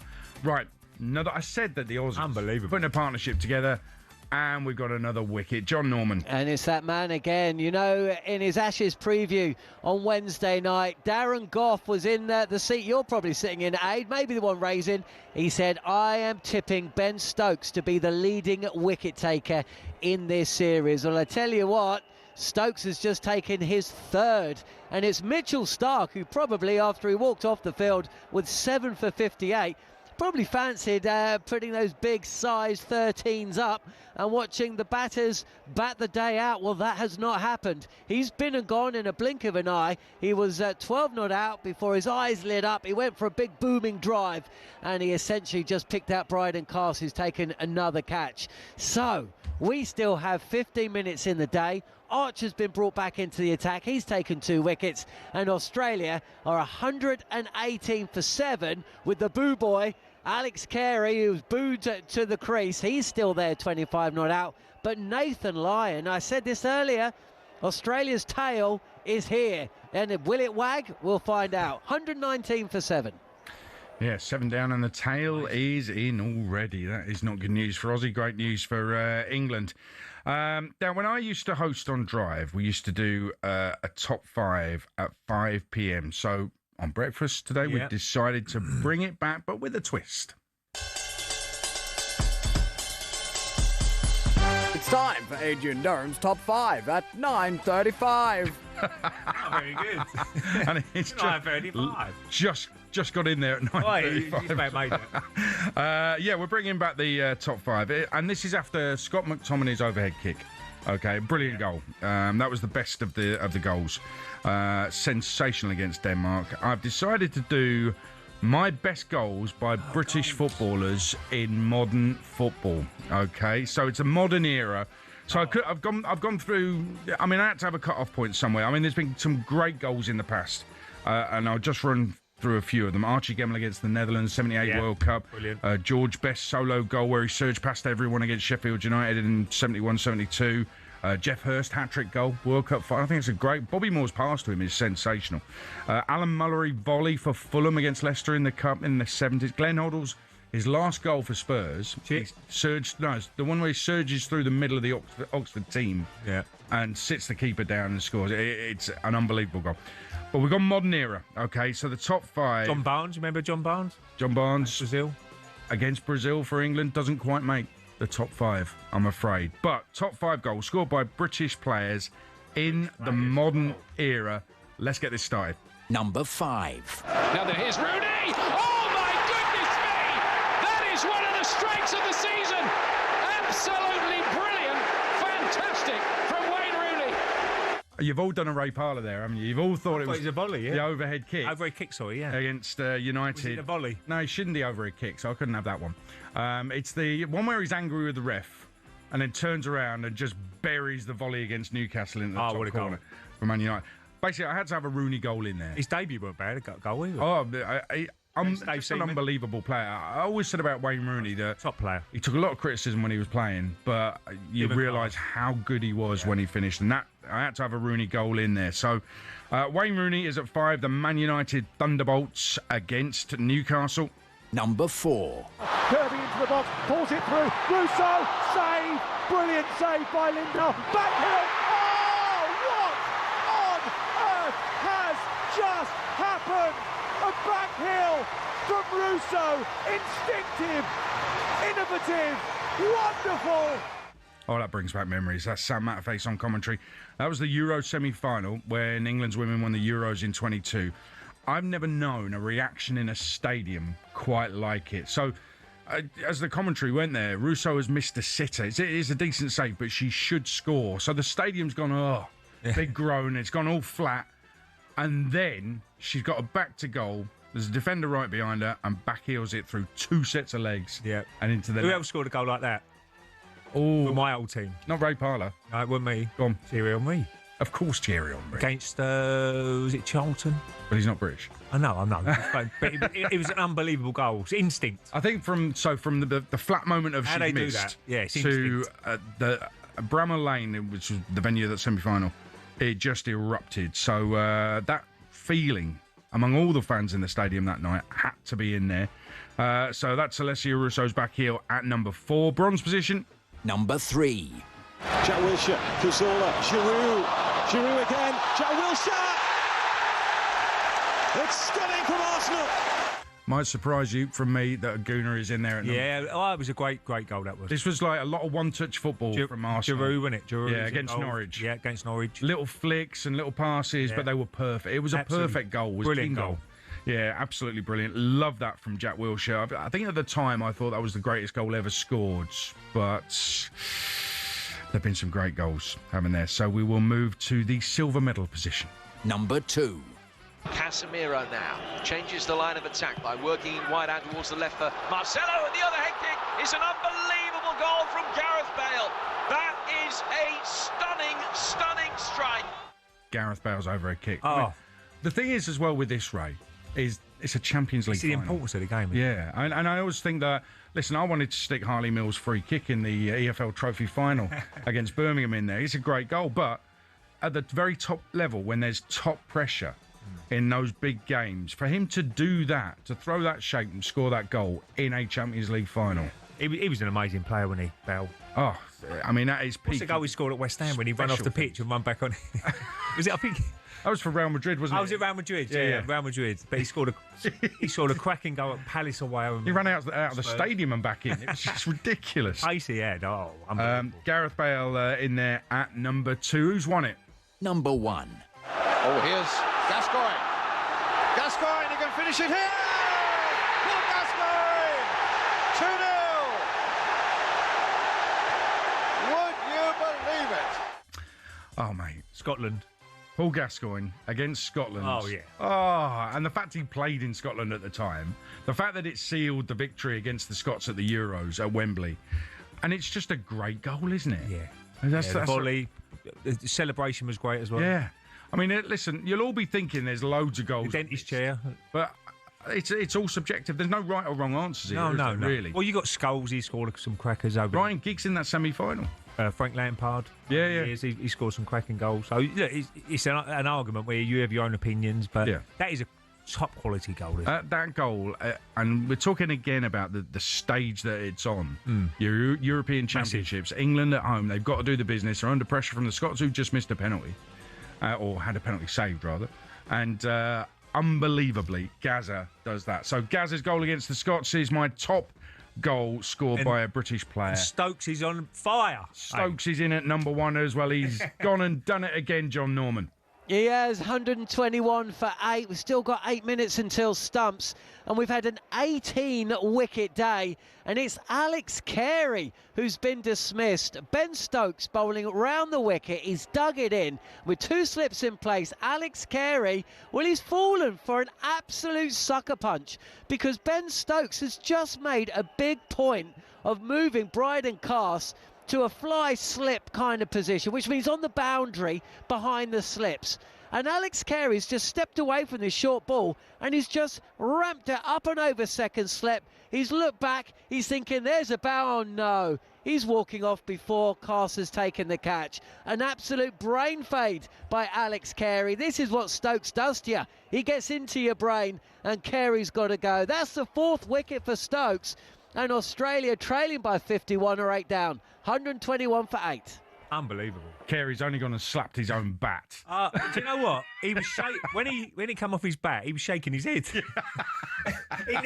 he knew he was out. He was, as John says there, he's walking. Unbelievable shot. Why don't you just leave it? He didn't need to. There's been several of those where I've thought, even some that they haven't got out. I've thought, why are they just leaving it? Yeah, exactly. It's very, very strange. But maybe it's to do with the way Stokes is bowling, or maybe to do with the pitch. I don't know. But amazing day, ridiculous day. I mean, and actually, we'll talk to Steve Armisen about this in a minute. But will people question the pitch when already, with about 10 minutes left, there's 18 wickets have gone down on the first day in Perth? So maybe there will be some questions asked about the pitch.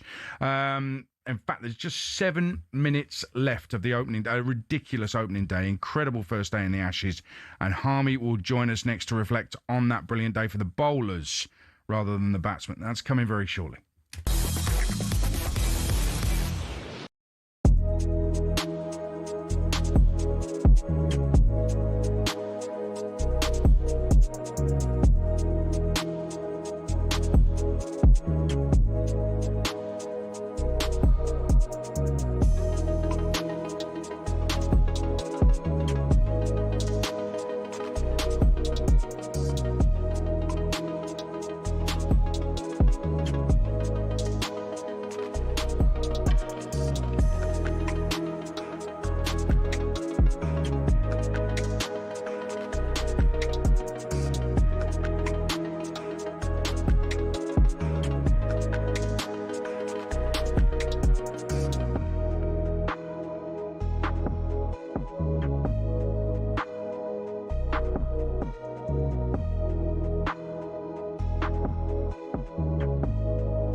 It's talkSPORT Breakfast, and there is, of course, another wicket, and of course, Ben Stokes. John Norman. A fiver for Ben Stokes, his third fifer against Australia in Ashes cricket. He's nipped out Scott Boland, and it means incredibly we could have a 20-wicket day. We've just got one over to come. It's Archer bowling it, but Australia are in absolute disarray.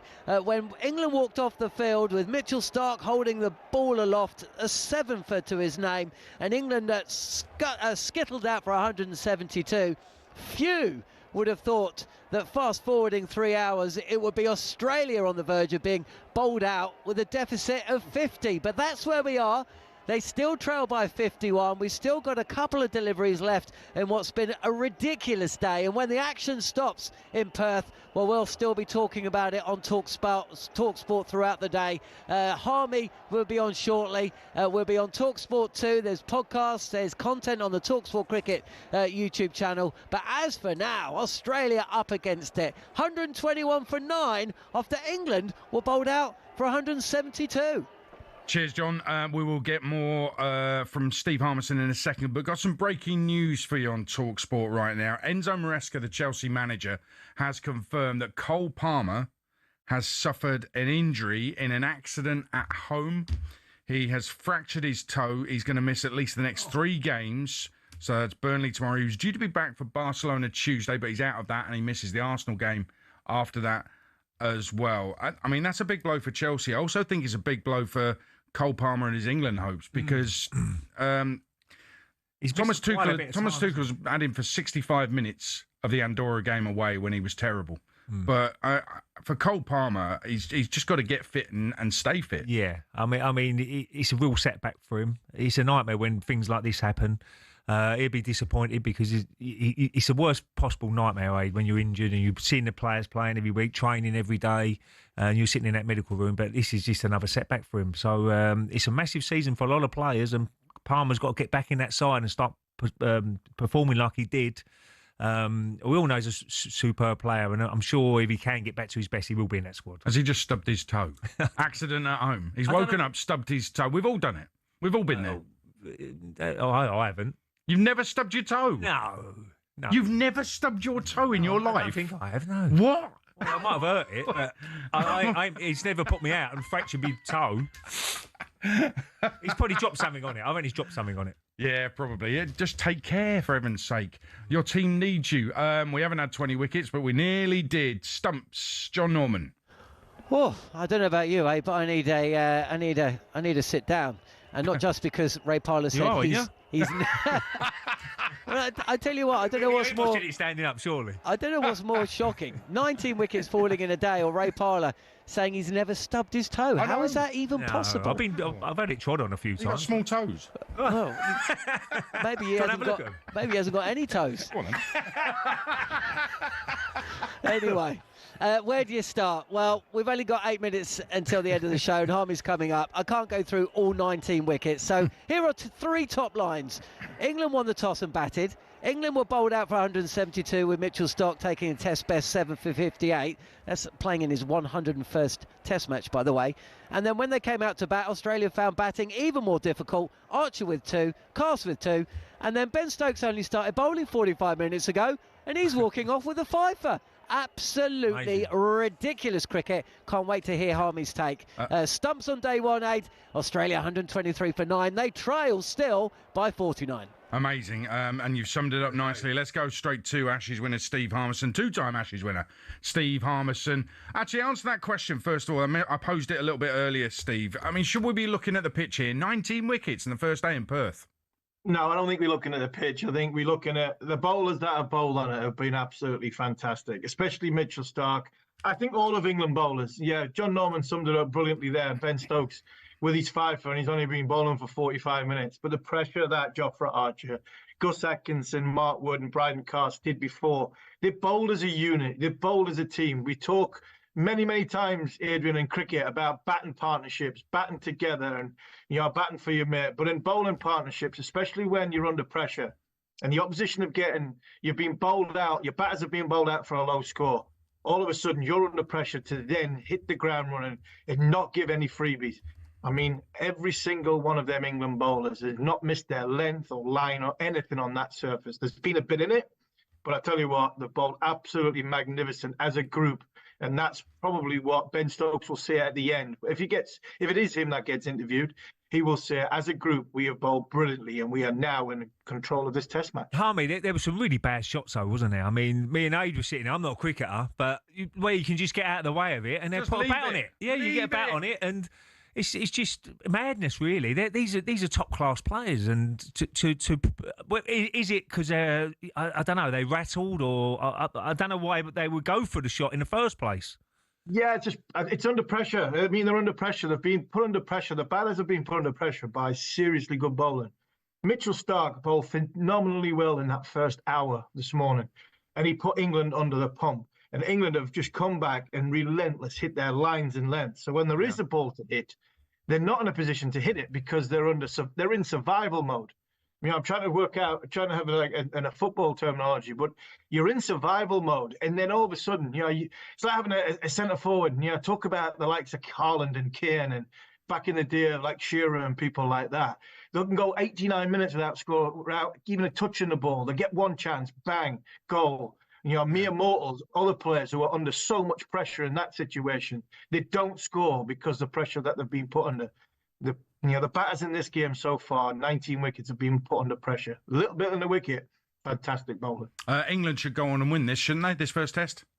Well, you'd hope so, Ed. But when you look at the last game, I mean, we're in for a lot. Could be in for a long day if we go off last year. Last year's game against India, India were bowled out for 150. Australia bowled out for 104. 17 wickets on day one. And then India got 487 for 6 on days 2 and 3, and then won the game by 295 runs. So hopefully England can come out with the bat in hand, 40-50 run lead, put a score on the board, and if they bowl like they've done this afternoon in the fourth innings, then hopefully England go to Brisbane 1-0 up. Harmy, great to have you on, mate. Cheers, Harmy. Thank you very much. Cheers, boys. The following on Ashes special with Steve Harmison and John Norman on talkSPORT 2 and on the talkSPORT Cricket YouTube channel is from 10:30 this morning, so stand by for that. I'm on Game Day Live tomorrow afternoon, live from Wolves Palace, all the goals as they go in on talkSPORT. We still haven't talked enough about Peterborough 3, Stockport 0, but never mind. Ray Parlour. Was it a good game? It was, mate, we were terrific. It was golden. It was just wonderful. It's such joy. When you see your team win, such joy to the heart. It's like the joy I just had seeing your toes for the first time. Magnificent. You're back when? I think I'm back next Wednesday. Do you want some breaking news? Alan Brazil. Where is he? Is on breakfast all 5 days next week. Oh, is he? Well, that's what we're hoping, yeah. Wow. All 5 days, Brazil is on breakfast. Can you believe is he going to make that? No, he could probably do that. Yeah, okay. He's behaving at the moment. I'll stand by for the call. Ali McCoist back alongside him Monday and Tuesday. Ray, thanks very much. Top man, Aid. Loved it. Sam Matterface, Alex Crook, Scott Minto, next on talkSPORT.